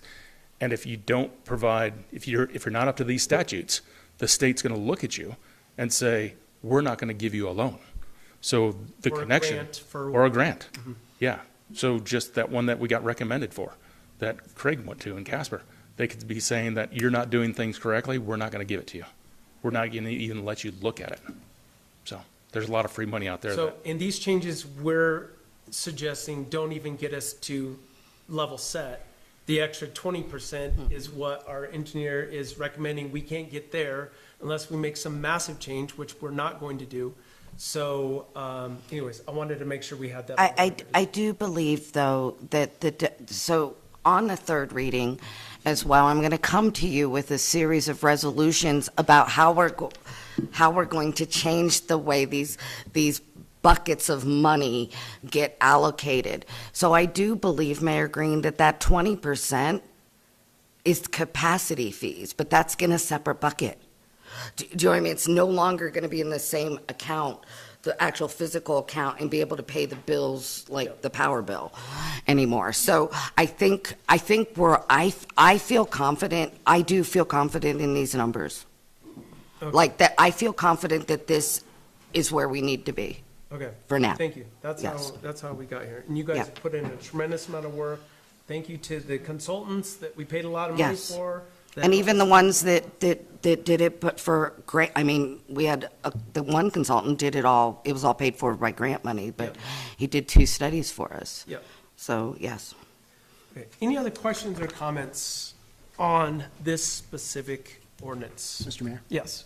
We didn't officially get the amendment. Oh, let's in. do it. Make an amendment to this to attach attachment A, fixtured unit to ERU calculator, and 2, amend language in section 4 to read, quote, fixture unit, end quote, which means a standardized measure of water demand assigned to specific plumbing fixtures or groups of fixtures as set forth in the most recent International Building Code, and then see attached A, fixture to ERU calculator. We have a motion for amendment. Do we have a second? Second. We have a motion. It's been seconded. Discussion? So basically, you're just adding that attachment to C attachment on fixed unit, and then the first one, can you describe it one other, or Madam Clerk, what's the reason for that amendment? It's just the one amendment. It was just the one? Yeah, well, it was to add the attachment and add the Okay. add C attachment in the language. Okay, and Yes. so the attachment is this fixture unit. Yes, sir. Okay. Yes, sir, exactly that. Okay, perfect. Any questions on that? All right, all those in favor of said amendment, say aye. Aye. Aye. Opposed? Hearing none, amendment passes. Now we're back to the original motion. Any other discussion on ordinance number 2025-013? All right, hearing none. All those in favor of ordinance number 2025-013 on second reading, say aye. Aye. Aye. Aye. Opposed? Nay. Motion, or ordinance carries on second reading. And I would say, Troy, if I'm more than happy to sit down with you and Monica, and we can discuss some of those things and see if there's a way we could do it. I would also encourage you, Councilmember Scafidi, if you would like to, before the next reading, get with them to see if you can figure out some of those calculations that you're talking about. I think we have the data that would help. So make an appointment with them, and they'll see if we can help with the answers on that one. So appreciate everyone's patience on that. Next, the other reason why everyone came, I'm guessing, is ordinance number 2025-016. Do we have a motion? Make a motion to approve first reading of ordinance number 2025-016, regulating the operation of off-road vehicles within town limits. Second. We have a motion. It's been seconded. Discussion. Okay, first of all, I don't love the language of regulating the operation of off-road vehicles within the town limits as a heading of this resolution.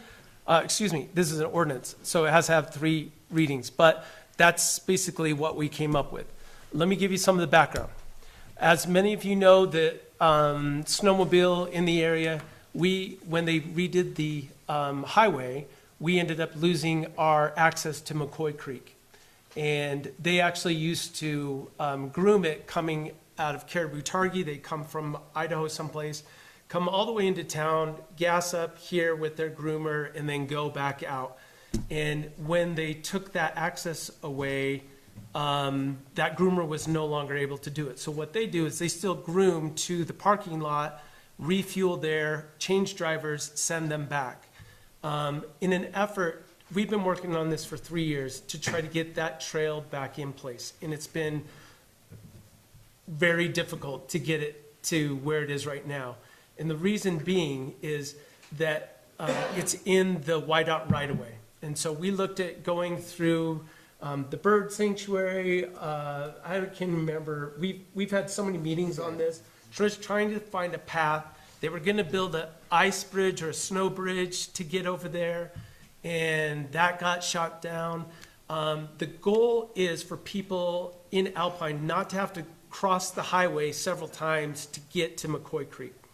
So the solution is a narrower groomer that the town of Alpine has asked for a grant from the Travel and Tourism Board to fund the lease of a narrower groomer, and YDOT gives us the permission to groom the side of the highway so we can get snowmobile traffic back down to McCoy Creek without having to cross the highway.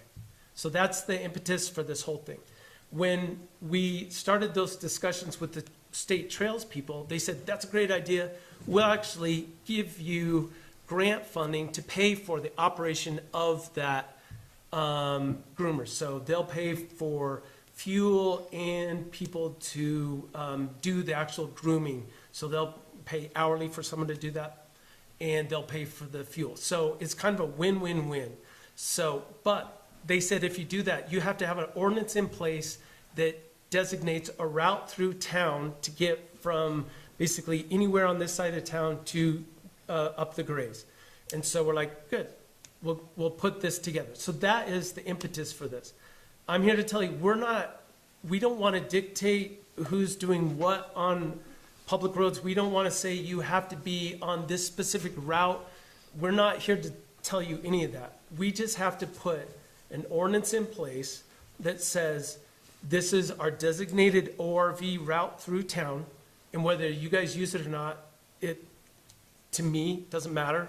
But we can discuss the specifics in the ordinance, but that's where it came from. So hopefully that clarifies why this is even on the table. And so we'll have discussion here. I know there's some questions that you guys had about some of the language in it, and I'm willing to take that now. And then we'll have a discussion here, and then we'll open it up to anyone who wants to make a comment. Okay? So, open discussion on town council level. I was, Go here ahead. we Yeah, go. I've got plenty of questions, but go ahead. Yeah, because I think one of the things we didn't know when we got this packet Thursday, what was going on, so I was super irate when I read it. I was like, my kids learned how to drive on these roads in a Can-Am when they were like 13. So I think my thing, now that I understand that background, I still don't like inspection enforcement, a driver's license. Which Okay, section? so we're going back to section 3B. B, okay. Because then I feel like now what you're making is everyone on pins and needles of, am I getting a ticket? But there is, I mean, wouldn't the sheriffs do that anyways, the deputies? So I feel like we're layering policing that we don't have to worry about. That's on the department. If we don't have an ordinance in place, then the department is not going to be writing. Okay, so an ordinance is fine, but the teeth in the ordinance, can't the teeth be pulled out of it? We can do whatever we want. Okay, That's why we're so- open for discussion. Okay, so that's kind of like, for me, I would want to amend that you don't need a driver's license. Insurance goes without saying, you need insurance on your vehicle, I mean, on whatever you probably drive. Not sure about like inspection and enforcement. I guess that's, at this point, the sheriff's office can pull you over if they want to anyways, but I don't know, no person shall operate, violations of this ordinance may result in fines, impoundment, or both. I think that's going a little far. And then, designation of routes, I understand what you were saying, that is to show WYDOT we No, have the routes. the state trail system. Okay, That the was- state, sorry, not WYDOT, Wyoming so Trail. state trail system. So I guess we kind of have a double, we have section 5 that says designation of routes, then we have designated streets up in 3D. So I feel like we're layering a little much, and I know this is a first round, but those are my dynamics that I don't want anyone to feel like, oh, wow, we're gonna start ticketing everybody and you have to go on this street, like you said. To clarify exactly what you're saying, and I've said this when I first arrived here, that why do we have ordinances that we can't enforce? So we always take that we want that smell test when we're doing these things. So I understand what you're saying exactly, and that's not the purpose of this. So I understand what you're saying. Okay. The designation of routes is probably the most important thing out of this entire Okay, document, that we are going to designate a route, we're gonna have permanent signs that go up, and then the state, we'll approve. they'll designate it as a state trail at that Okay. point. So, any other questions on that? That's Councilmember Weirda? Just a couple things. This first one's a nitpickety thing, but just on definition of off-road vehicles, type 1, the definition's incomplete per what statute says it is, so. On which one? Section 2A. Yeah, so type 1, any recreational vehicle primarily designed for off-road use with unladed weight. Statute just says a recreational vehicle designed for off-road use that's 50 inches or less in width. So just to have that language mimic statute, but my main question was the same one about driver's license. Currently in Wyoming, snowmobiles, you're not required to have a driver's license for a snowmobile. So I was confused by this because Okay. it feels like it's contradictory to, Sure. or more restrictive than what statute is, so, yeah, can we? Okay, work yeah. Through that, and then I don't know, now understanding the purpose of this, is there any value in having language, is this extending to the 10-year-old that's riding their little four-wheeler around, or, I feel Yeah. like there's some situations that aren't really accounted for. And then likewise too, just kind of the understanding, you know, the one section says we're talking about roads within Alpine, and then the other section saying we're designating routes. So again, just cleaning up that language for what we're trying to accomplish. Okay. I'm going to get to Mr. Sanderson here in just a second to ask a few questions, but is there any other concerns that you guys have about the language? No, I think they hit them all. Okay. I was going to refer to Jim as well. Yep. Can you turn on your microphone? Give us your opinion on, you've read this document. What's the thinking on driver's license and registration, insurance, things of that nature? My opinion is, if you're gonna have, and I guess my opinion would change depending on where this designated route is located at. Because if it's crossing intersections where there's stop lights, I would like people who know that they need to stop there. Sometimes kids get a little excited and don't really, even There is adults fall. stop signs on the designated route. Okay, so how are we going to have responsible people driving these vehicles on these trails where they're also on our roads? I guess that's my question on it. So, I mean, I understand the purpose, and my simple solution would be, okay, just designate the path that people can go in the ordinance and say that these types of vehicles are allowed to go on this path. Done.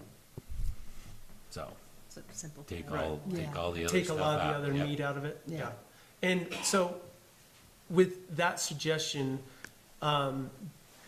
do you think that you can come up with something before the next meeting that we can share with the state trail system and see if they'd be fine with it? See if they'd be fine with that. I'm Okay. fine with that. But I'd also like to know, I don't use off-road vehicles. I really don't like my kids using them. So I would like people who do use these kind of things to comment on whether we should be requiring driver's licenses if kids are going to be driving around town on it or Yeah. not. I mean, Troy would be a good source to give Yeah, us some yeah. opinion on Troy this. has a lot of answers for this, a lot of these things. I also, I understand the 12-year-old riding a four-wheeler or something like that, or even in your own backyard. When I was a kid, we had snowmobiles in our backyard, and trust me, I was not 10 years old. But, we weren't riding on the roads that often, but I'm glad, there wasn't someone there to pull me over and make it so. I But didn't. I was always pulled over. Right. That makes sense. Can I clarify, are you asking for only one route and they can't drive anywhere else? Because Well, that's just to not, say, I don't know what there's no designated route on here. Are you designating every road in the town of Alpine? because I don't think that'll fly. I think we need to have a preferred route to travel from point A to point B through the town, but we cannot limit, in my personal opinion, because until I was injured, I loved getting on my snowmobile in the winter. It saves you here. And we liked being able to drive on the roads. I don't think that's the intention of this, so I want to make sure that we're clear. That, yes. I'd just like to ask Jim, so if we strike out sections 3 and 4, will that hold, we strike out sections 3 and 4, we do this just that designate a preferred route, not an exact route, but a preferred route, does that leave the town open to any kind of liability extra or anything like that? That's a question of a governmental immunity.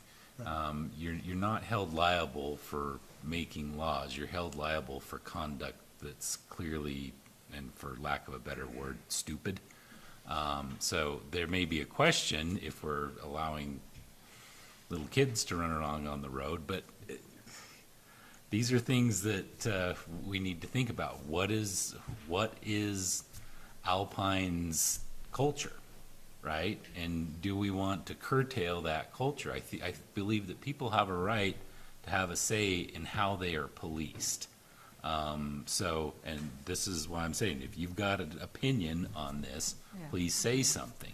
You know, if you're okay with young kids running up and down the road on snowmobiles and four-wheelers and whatever, unlicensed, so that we can get this ability, okay, that's fine. I don't think that that is us creating a law that's stupid, but it's certainly, once there's an accident or something happens, then it'll be coming back to us, why didn't we have a law in place that prevented this? So, What I'm hearing from you is that you may be open to striking sections 3 and 4 for this reading and then seeing if we could come up with better language for the next reading? Yes, Mr. Mayor. Okay. Would you like to make a motion of amendment? Well, can we hear from the public? Oh, yeah, sure. I thought that might, Well, I would like, curtail I mean, some of it. yeah, I mean, I totally agree, Yeah, but yeah. I really would like to hear. so what I'd like to do, here's your opportunity. I'd love to hear from you guys. I think you have a feeling of where we're going. Hopefully you have the background. Please come up. We'll give you a fair amount of time, but no, there's a lot of people here that probably like to say something. So it looks like, Mo, you want to be first? I'll have the timer on, but I doubt you guys are going to use it. But go ahead. Thank you. Okay, I'll be real quick. If y'all strike section 3 and 4, that definitely alleviates a lot of source of contention at the Wilson household. My concern was, in reading, like your parks and public property, ORVs are prohibited in municipal parks and playgrounds. I don't know if you guys are going to keep, or if you want to put something else in there that says it's okay to have them in parking lots, because everybody rides their snow machine to the parks. And then they let their kids out and play in the park. Yeah. You know what I mean? So maybe add something with parking lots in that. And then something to keep in mind, which y'all apparently are already thinking about, is that we do live in a traffic area. We all live next to the park. We all just want to jump on our wheelers and go up the grays and go hang out and do what we need to. So that is our way of life in Alpine. That's the way we've always been for as long as I've been here, and I would like to keep it that way as That's well. why people move here. Yes, 100%. And just as long as if with this, what did you say, the path was going to be designated? I like that wording that you guys used as a preferred route. Then that way it doesn't say that we have to only use that Yeah, route. we need to check with the state to see Yeah. the language, what they say. But do you have a comment on He that? did review what we had and said it was acceptable. So if we make fundamental changes to it, which isn't a problem, we just need to forward it back to him just to make Yeah. sure we haven't edited anything he requires. Yep. Yeah, the preferred route is great, just as long as, you know, if we don't take the left on Sawmill and the right on East Mill or whatever, that we won't get in trouble for that, just because we're tooling around the neighborhood. But the preferred route, and I think it's great trying to get everything set back up so we can go up McCoy Creek without crossing the highway. It's a great idea. And knowing the meat of this now makes it a lot easier and a lot easier to swallow than what it was, Yeah. as what Ms. Shea said as well, so, thank you. Thanks, Mo. Any other comments? Here's your chance. You guys came here and sat through an hour and a half of the other BS. Come on. How the sausage is Yeah. made. How's it going, council members? My name is August Wittig. I grew up in this town, and I'm gonna go to the few simple points of the kids riding around on the street. And as someone who was that kid growing up on the street, I feel like that is kind of bound as the responsibility of the household to set those laws. And I was actually just talking to my buddy, and I love the preferred route idea. However, you know, I live and grew up here. I'm going to tool around wherever the hell I want to, no offense. I know where I'm going. I know the speed limits. I've been driving on these roads since I was a kid, this tall. So I know where I'm going. However, for people who are out of state, don't know where to go, I feel like that's up to the responsibility of rental associations or friends from out of town being like, hey, we have this spot in that is, you know, if you don't go here as an out-of-stater, they're going to be like, hey, what are you doing over here? You know where you're going, or, you know, you have a friend who's with you showing you the routes. It's easier for them to be like, hey, this is our preferred route or whatever, or access to that, you know, especially for I know that we've had a couple accidents out here with people coming in from out of state, not knowing where they're going. I saw a side-by-side turned up not too long ago, I think it was this summer, up McCoy Creek, and lo and behold, out-of-staters lost control of the vehicle, and there you go. So having that preferred route of knowing those people are going to be somewhere that's safe and out of the way, especially on main streets, that's something that's super important for those kids that do know where they're going and do have those rules set with their parents and being like, hey, I know I can go tool around this neighborhood. I'm only going a block around. I'm going to be here. And the residents of that neighborhood, especially direct town of Alpine, I grew up right there, know those kids and know they're going to be riding there, so they're aware of them. It's people who don't know that is our kind of concern. And I can see where the bill coming in is where we want to set that preferred route where, us being locals are like, I'm going to go where I want. Yeah. That's definitely not the intention of this. Okay, It's mostly, like we said before, we need to put this in place so the state thinks, or state, they're listening, so the state knows we have a preferred route through town for all, strike from the record. So I think with the changes we're suggesting, that might become more clear. Okay, and actually, now thinking about this, as far as law enforcement is concerned, I know that some of them might like to dig their teeth into this as far as whenever this is more set in stone. Yeah. So, coming with this being the first reading and whatnot, I'm sure we'll get down to, better ways of wording that. So, I'm tooling around on my dirt bike, sheriff doesn't come up on me and being like, hey man, you can't be in this section of wherever. And, it's some little rural neighborhood. Maybe I'm going to check up on my friend. And, over That's definitely what we don't want. But Okay. Keep in mind that we have updated the speed limit ordinance in town. Yep. And there might be some new speed limit signs around town, which would allow the deputies to pull over some if they weren't adhering to the speed limit. So I just thought I'd totally let you- fair. Okay. That's fair. Okay. All right. That's all I Thank gotta you for say. your comments. Yep. My name is Shaden Corsai. As you were saying earlier with liability of children being out in the streets and stuff, I also agree with what August was saying. I feel like that is very much so on the household and very much so a part of the way we were raised, and that is very much a big part of my freedom is for me to be able to go out there and have the opportunity to put myself at that risk, to learn the hard way, essentially, you know what I mean? And that's putting it really rough, but at the same time, there are also already laws, you'll get in trouble for violating a traffic law, being dumb out on the street on your dirt bike, you know what I mean? And if a cop sees you going through town doing something you're not supposed to be, he's going to let you know. Like doing a wheelie through town? Yes, no doubt. That's never happened. I've never seen that. But I don't know. As an example. But in that same sense, I feel like it's very obvious. Everybody is agreeing. The wording in this is it leaves it very open, and I feel like even though you guys might not push it that far, I feel like it leaves the door open for the next administration or even just an officer that wants to push it to that far, if that makes sense. Yeah. Well, no, not. I mean, to do whatever he wants. It's no doubt. Yeah. That's why we have C. I hear what you're saying. Yeah, and that's all I want. Thank you for coming. Thank you. Any other comments? You guys came and didn't want to say anything, huh? Okay. Troy, did you have anything you wanted to add? I'm sorry? Yeah, come on up. You know more about snowmobiles than Troy most. Johnson again, resident in Wyoming. So everything on that ordinance is basically already on the books as far as the law. Okay? So there's no reason, I understand what you're saying, but remember when they said the seatbelt law came out? You won't get tickets for a seatbelt. We won't violate, we're not gonna go looking. Well, you might not. The next mayor might, and the next sheriff might. Oh, that's an ordinance. We're gonna hammer down on everybody. I know I've yelled at plenty of kids going too fast on the Grays River Road. Why are you looking at those guys? And most always they slow down after you tell them why. If you can explain to them, look, it's a privilege that we get here that we could ride on the road to get to where we want to ride and have fun. And by doing this and saying all that in an ordinance, like I say, you guys might not hammer down, but the next guy might, or the next, somebody's going to use that against you or against the guys riding.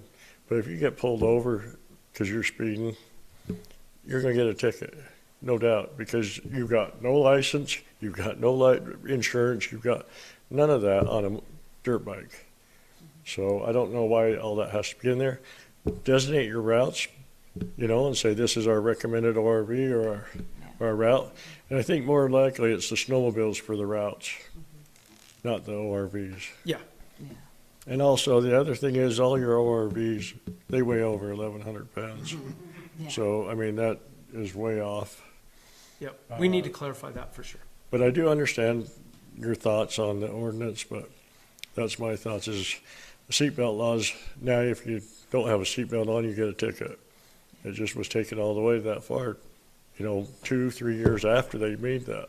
So, and that's where this can go, and I hate to see it go, and I'm sure you'll have a big fight if that's how it goes. I think the wording needs to be way written differently. Okay, and we're going to work on that, and I appreciate your comments, and I just want to make sure that you know that however we do this, there'll be 3 readings. We'll make sure everyone's happy with the language. But if someone's going to change that language and try to make it more stringent in the future, they're going to have to go through this exact same process. But if that wording is there, it's already there. Right, and that's They what we don't have, wanted. you've made it too, you've already made it to there. And the other thing is, I don't understand the snowmobile trail. It's only one spot on that was taken away from us, right? On the right of way, just right there. They used to go down in there before, and Idaho's always been willing to groom that for us. So I don't know why It literally comes down to there's not enough room for their groomer. you can't get donations with somebody with the equipment to make it. I guarantee you could get, Okay, I could, yes. and I guarantee YDOT would be for it. They're not. They're absolutely against it. So, You could- but it has to do with the protected. They took it away from us. Okay, so that's a bigger fight, and we've been fighting it for 3 years. If you have any leverage, we'd love to have you. We got a lawyer. And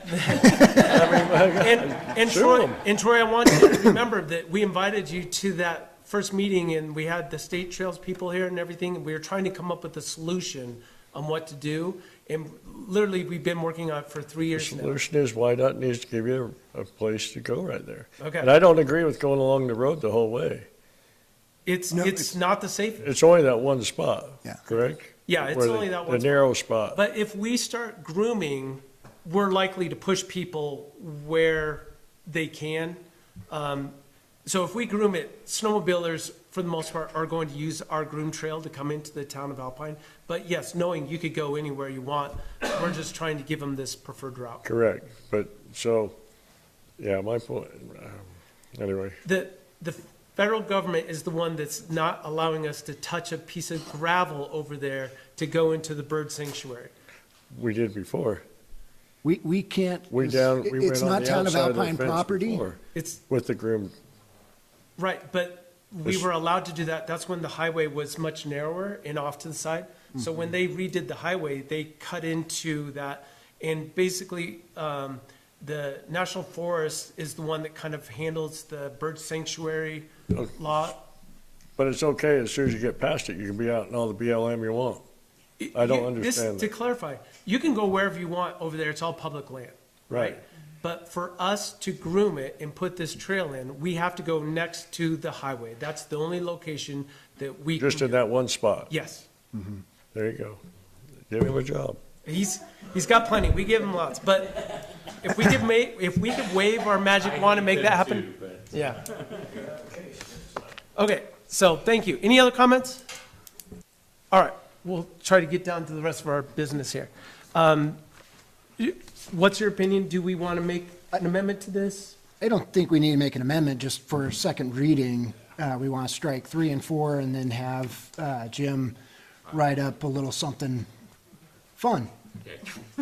Fun ordinance. Fun ordinance. Can we also have a map of what the preferred route is? Because I feel like We- that's the I other think we thing have to that I have just- that as well for the state trails. Yeah, we're going to have to work on that. But basically, it's kind of the same route that the temporary signs go up for it starts at Short Street and goes by the rental pretty much.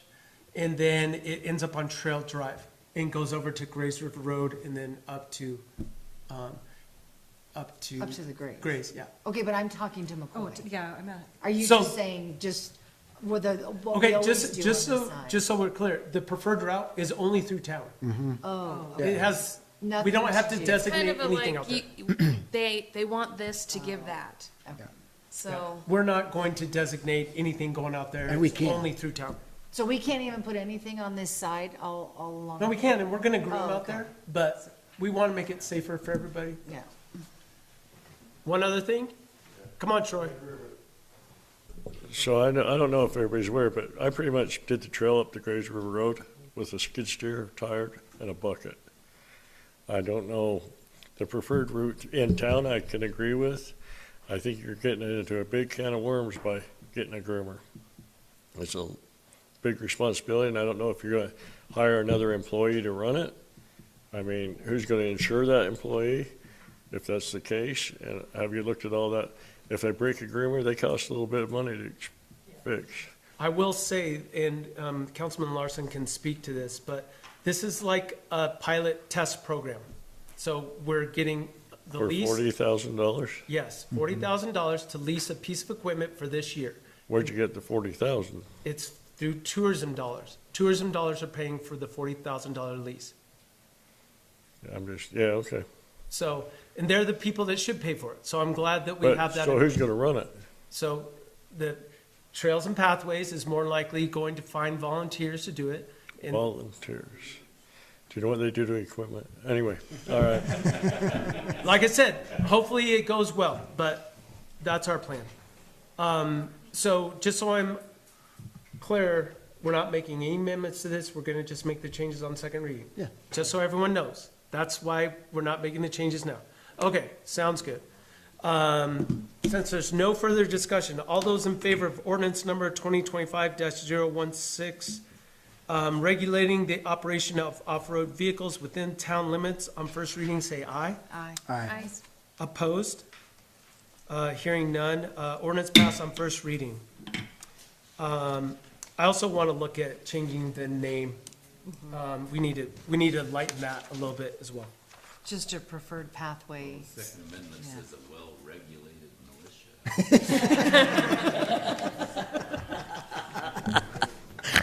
All right, we have a few more things. Thank you for showing up. If you want to leave, you can, but we appreciate you coming. Yes. We're going to take just a couple minute break. Come on, we're still making sausage. We're going to take a 5-minute break. You guys can. Thank you, guys. Thanks for coming. Yeah.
guys talk. Okay, we're back in session.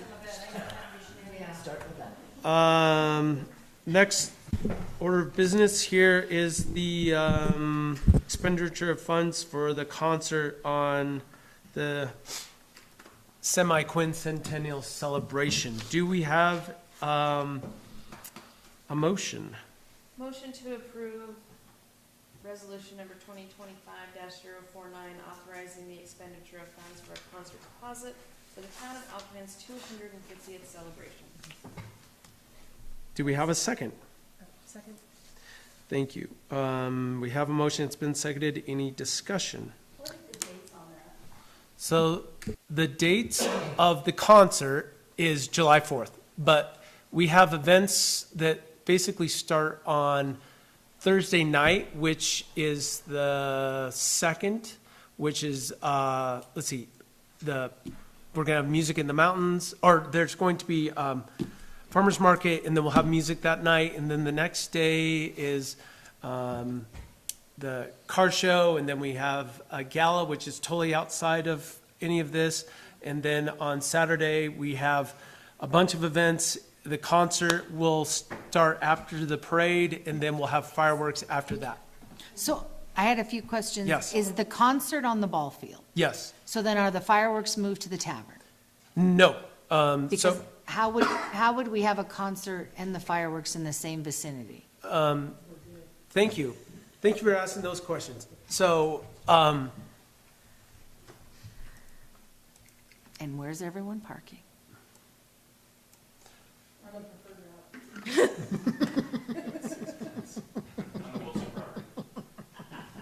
okay, so this is, for all you at home, I'm sorry you can't see this, but this is the ball field. It's perfect. There's a 2-track that goes right by here. We can set the stage up right by the fence on this north side. We will have, the plan is that the committee has come up with is basically as a fundraising option for specific groups. For example, the charter school, they're going to have 50 some odd parking spots there that we have preferred parking there, and people will have to pay for parking. We have parking here. We have parking by the fire department. We have parking here. We've got parking by the clinic. We've got the library. We've got all the parking out here where the car show is going to be. We have a huge field out here for parking. So I don't think parking's going to be a problem. The fireworks are likely going to have to be set off in this general area, but you never know. We may have to move it down here so it's far enough away from, there's a 350-foot, but I've already talked to the BOR, and they are willing to, if we apply for a permit to shoot the fireworks off on their land, they're willing to discuss it. I wouldn't say they would promise us anything, but that's the initial plan right now, is essentially find another location for the fireworks. I actually mentioned that we should probably also consider getting a barge and shooting them off from the barge, but I don't know if we have the funds for that. So anyways, does that answer your question about some of those? Okay. Yeah, I just am, I'm just. I was just gonna say a Huck Finn raft. would be Yeah, perfect. exactly. You just paddle out there. And so we're also just, to make sure everyone knows kind of the conversations we're having with the committee, is this 25,000 is the deposit only for the band, and it's a 100% deposit. We have to use this to book them. But then we have all the other fees for, the stage, the lighting, everything else that goes, we're still trying to come up with the budget. But it's looking like we would love for it to be a free concert, but I think in the interest of not blowing all of our tourism dollar budget and Town of Alpine budget, that we should likely assign some cost to the concert. Well, I hate to even throw out a number because I don't want to throw a number out there right now and then people say, you said it was going to be such and such, but we're going to figure out, how many people and how much we're going to try to pay for with that. that's not to say, I think there's going to be areas where people can hear the live music that they're not in the paid area. So we would hate for people not to be able to participate just because there's some fee associated with that. Have you figured out who yet? Yes, his name is Jake Worthington. He was the least expensive option out of all the options that we looked at. We had 10 different groups, and we talked to a bunch of different promoters. He's a country artist. He's an up-and-comer, and one of the main reasons why we did it, for one, he's a new up-and-comer, but he's also rumored to be kind of up with some other much bigger names. So I think we might get him now before he becomes another like big name. So, but next summer he's gonna be touring with some other groups. And as far as attendance, you know, I think next year, just in general, with the 4th being on Saturday, it's gonna be a huge turnout for all of the events, but the parade especially, it's hard to determine how many people we have on the parade route each year, but I'm just throwing out, maybe last year we had somewhere around 2,000 or 2,500 from, you know, it's a mile and a half or whatever it is parade route. So that's just a guess on my part.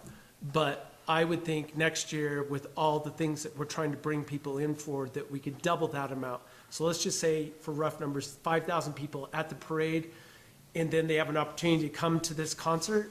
So maybe we're talking 2,000 people at this concert. So I think it's a great way to highlight what Alpine can do and, you know, show that we can have a good concert and it's done responsibly down here on public land, and we try to cater to as many people as possible. So that's the plan with this. Open to questions. I don't know, if I don't have the answer, maybe somebody else does. But. Just something to think about. Is there going to be a plan for an exit route and maybe directing traffic? Yes, so. Making the left-hand turn on the highway? It's part of the reason why we've decided that we probably have to charge something, is that we need to hire security, but we're also looking for lots of volunteers. So those groups that I talked about, whether it's, we've talked that maybe the senior center would be willing to raise some money for their organization. The school, there's other organizations that want to get involved, that they will give us volunteers to help with exactly what you're talking about. And we're going to have to hire security and maybe a couple deputies to help people get, you know, we need people with lights and the flags and all that stuff. We talked about actually having lighting in certain areas so people just aren't out in the dark. So these are all things that we've talked about for sure. Any other questions, comments? Councilman Larson, I'm guessing you're recusing yourself from this? That is correct. Since I sit on Travel and Tourism Board, I will be abstaining. Okay. And this expenditure is contingent on the grant application being approved by Travel and Tourism, correct? If it doesn't say that, it probably should. I think it says that in the, I think the only thing that I think is sad, if we have to charge people, I think it takes away from giving back to Alpine. You know what, though, I wouldn't mind paying $10, $20 for a ticket if it's gonna go back into a good cause. Let's be realistic. We can, as citizens, we can take as much as we can, but it is what it is. Yeah. And Travel and Tourism does so much with the music in the mountains and stuff like that. Like, we have lots of free opportunities. If it's becoming apparent that this could snowball into something much bigger, that we just need to keep that as an option. If we can figure out how to do it for no cost to the community, I think that's the preferred way for sure. yeah, I mean, So- there's a possibility of getting sponsors and donations. That's absolutely what we're gonna do for sure. Yeah. Yeah. Okay. Any other comments? Let's keep moving along. All those in favor of resolution number 2025-049, authorizing the expenditure of funds for a concert deposit for the town of Alpine's 250th celebration, say aye. Aye. Opposed? Nay. Resolution carries. Moving on to text my gov. Do we have a motion? Excuse me, Mr. Mayor, I don't want to, I apologize for Did I interrupting, screw something up? but do we have an approval on that? Jeremy abstained.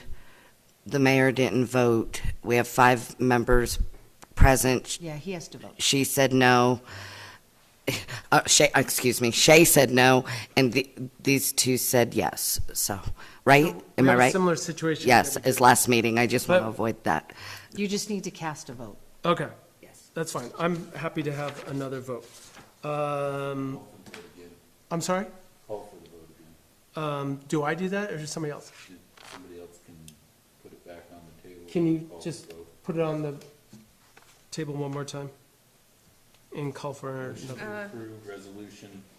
Motion to approve resolution number 2025-049, authorizing the expenditure of funds for a concert deposit for the town of Alpine's 250th celebration. We have a motion. Second? It's been seconded. Discussion, seeing none. All those in favor of resolution number 2025-049, authorizing the expenditure of funds for a concert deposit for the town of Alpine's 250th celebration, say aye. Aye. Aye. Did you say? Aye. Okay, opposed? Nay. Okay, now we should be covered there. Thank you, Monica. No, thank you. I'm Okay. sorry I didn't. So now we're on to Text My Gov.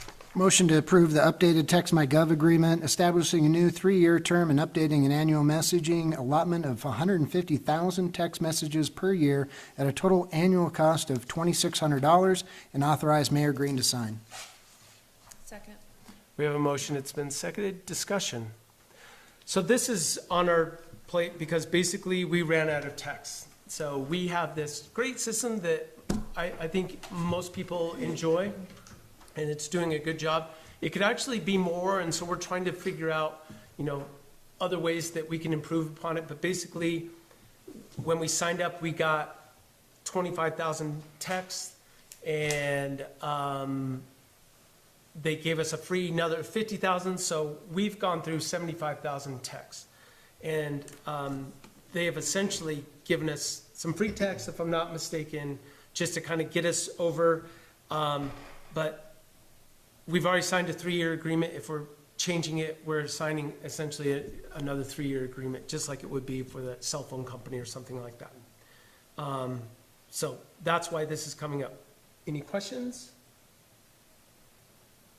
Basically, we're adding $600 to have more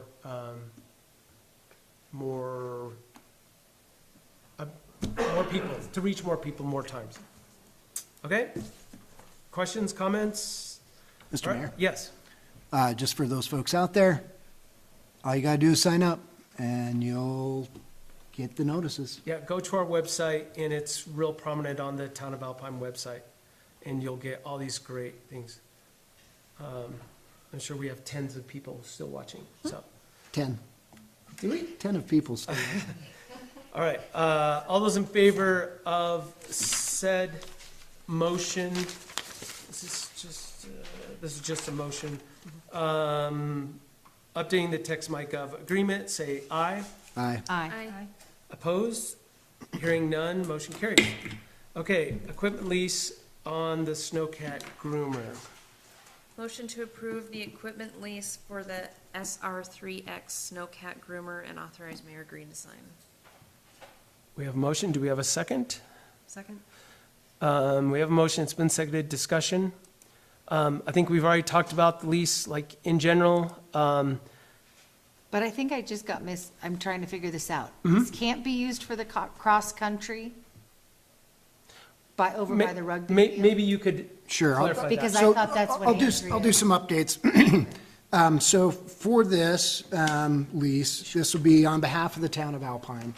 And with the town of Alpine being separate from Alpine Trails and Pathways and what they do over at the lake bed, separate Alpine Trails and Pathways, I'll put that hat on. We've again hired Bouchong Grooming to come every Wednesday and Saturday to groom our cross-country trails. I did not want to cancel that contract because, again, this is an experiment this season. If this experiment fails, I did not want to lose Bouchong because they've done such a fabulous job for those trails. With that said, this lease, I calculated it out. I believe it was 480 hours for the lease for the season, depending on when and how long we can groom it out. I think it was, comes down to if we get it middle of December, we groom till middle of March, which is pretty standard on most things. That gives us 37 hours of grooming per week. If we get a big snow year and we go out to April, I want to say that gives us 30 hours per week of grooming. The town will work with Alpine Trails and Pathways or not, just to create a specific pattern around here. The mayor and I have talked about the benches, also obviously the grays, but again, it's experimental theater. The one thing that the lease does require people, I heard the comment of insurance. The lease does require the town to show that we have proof of insurance for it, so that's part of it. But we have town employees that are looking at it. I personally am plan on being trained on it, and we are looking for other volunteers if volunteers want to. Well, you'll get paid. It's not just a volunteer, it's to be a paid position if everything goes well. If everything with the goes state. well. Yes. So if the experiment is a success, then in the future, we could also use it to groom the cross-country ski trails out at the lake bed? Correct. So I thought that's what we Yeah, would do. as long as the math makes sense. Again, the lease is, so I'll do a hypothetical. It's a huge success. It's a huge success, so much so that the town or Alpine Trails and Pathways does something similar that Teton Valley Trails and Pathways did in Victor Driggs. They had a big fundraiser. Again, they did it for TV Tap, not for any of the municipalities. They had a big fundraiser. They raised $500,000 because that's what these things cost, because you're not only paying for the groomer itself, but they had to purchase a trailer, they had to purchase a truck to pull the trailer, and the equipment to get by it. So when I say it's $40,000 for a season, that's a lot cheaper than $500,000 for a good experiment. So if it's a huge success, then maybe we'll look at a capital campaign for the future. Maybe it's on behalf of the town, and the town already has trucks, trailers, and a place to store it, but we'll cross that bridge when we come to it. But yes, if it is a success, maybe we'll look at going out to lake bed and doing that as well. As long as, if we're leasing it though, we have to keep under that 480 hours a season. So then by the end of the season, we'll know a little bit more. You can't get more hours? Like you can't get a lease with more hours? Not as yet. Basically, I stuck it to the 480 because at 30 to 37 hours, depending on when we stop. I mean, in the future. In the future, that could be. Yeah. I mean, that's just a different contract. to Well, and we negotiate. also need to weigh all the options. If it's a huge success, and we have some, maybe there's grants that we could go after that we could help us purchase a piece of equipment or whatever, but we have so many options.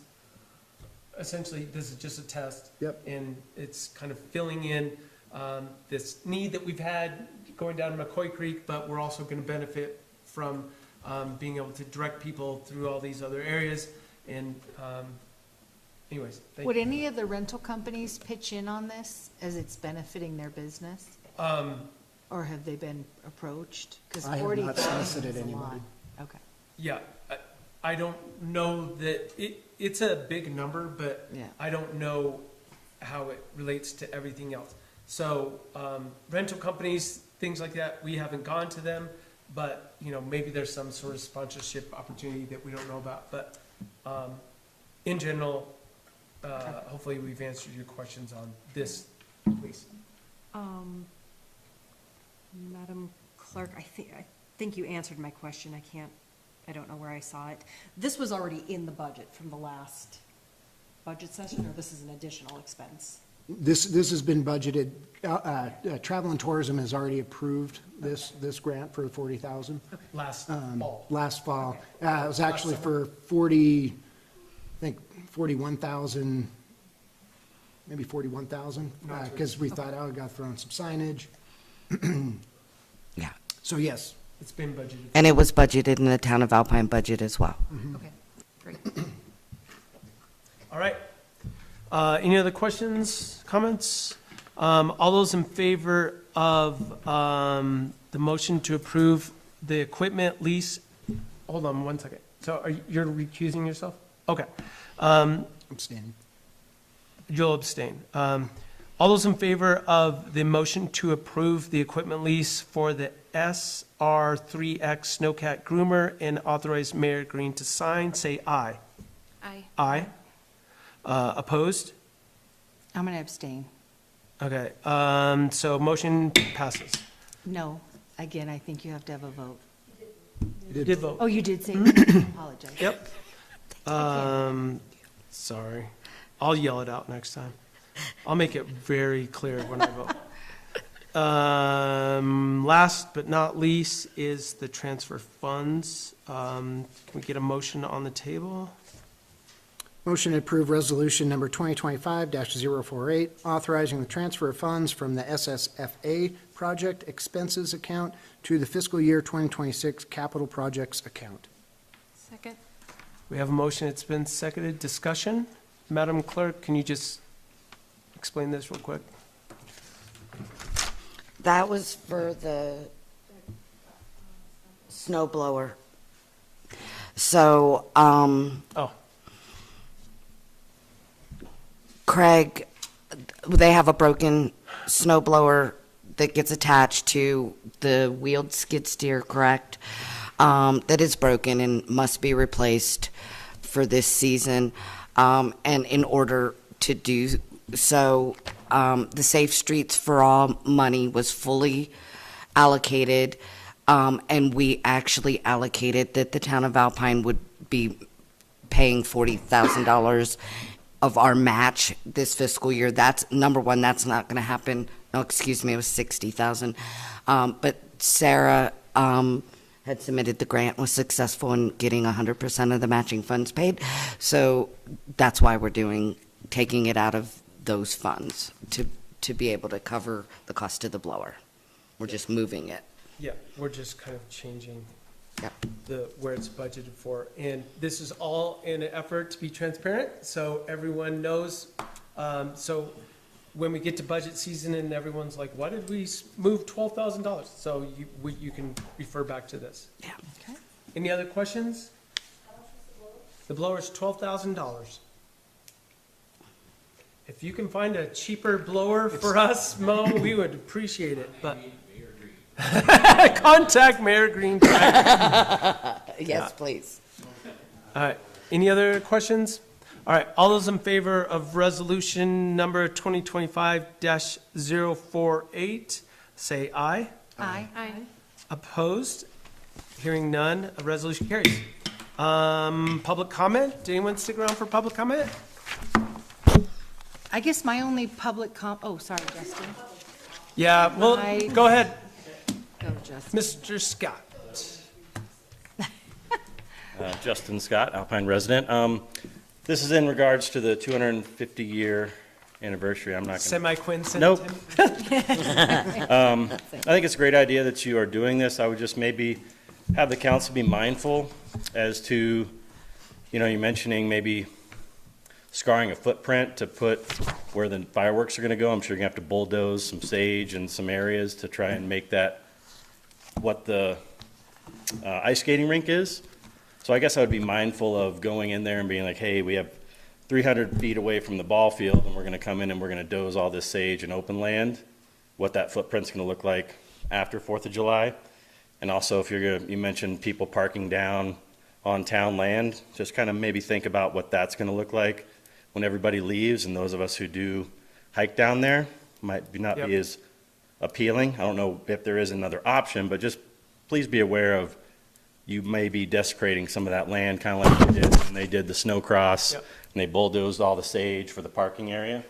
Yeah. Just Without authorization, so. yeah, I mean, just be mindful of what you're doing to that area for a one-day celebration. I appreciate you saying that, because the intention is not to, we don't want to scar up the land. Right. And if we do end up mowing any of the grass on our town property, it would just be the grass and not sage, and then we would make a conscious effort to make sure that we were staying away from the sage as much as we could. Right, and I guess that comes back, but I guess I would be more concerned with the pad to set off the fireworks. Yeah, And so, since you've already offered to get us the Barge.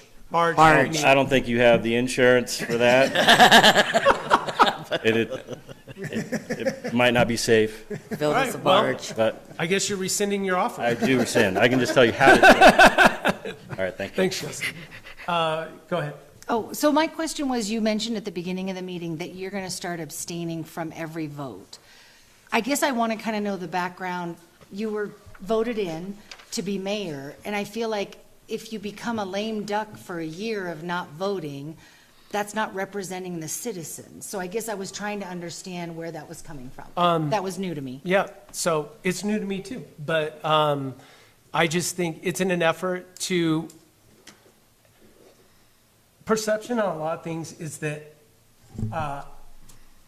I'm too involved in certain things. I was accused of, I put the signs in because as a monument to me.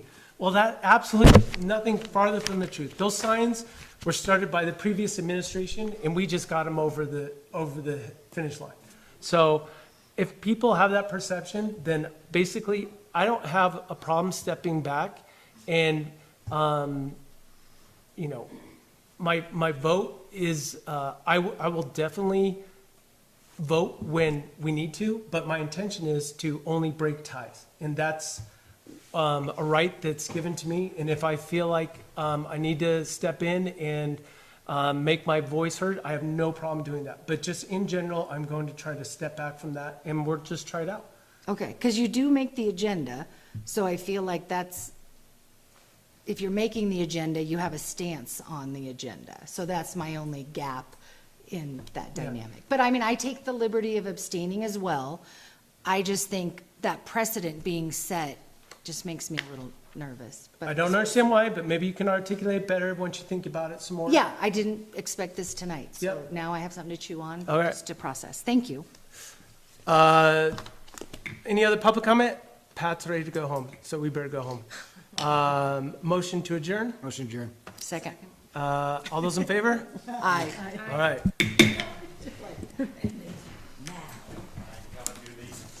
Thank you.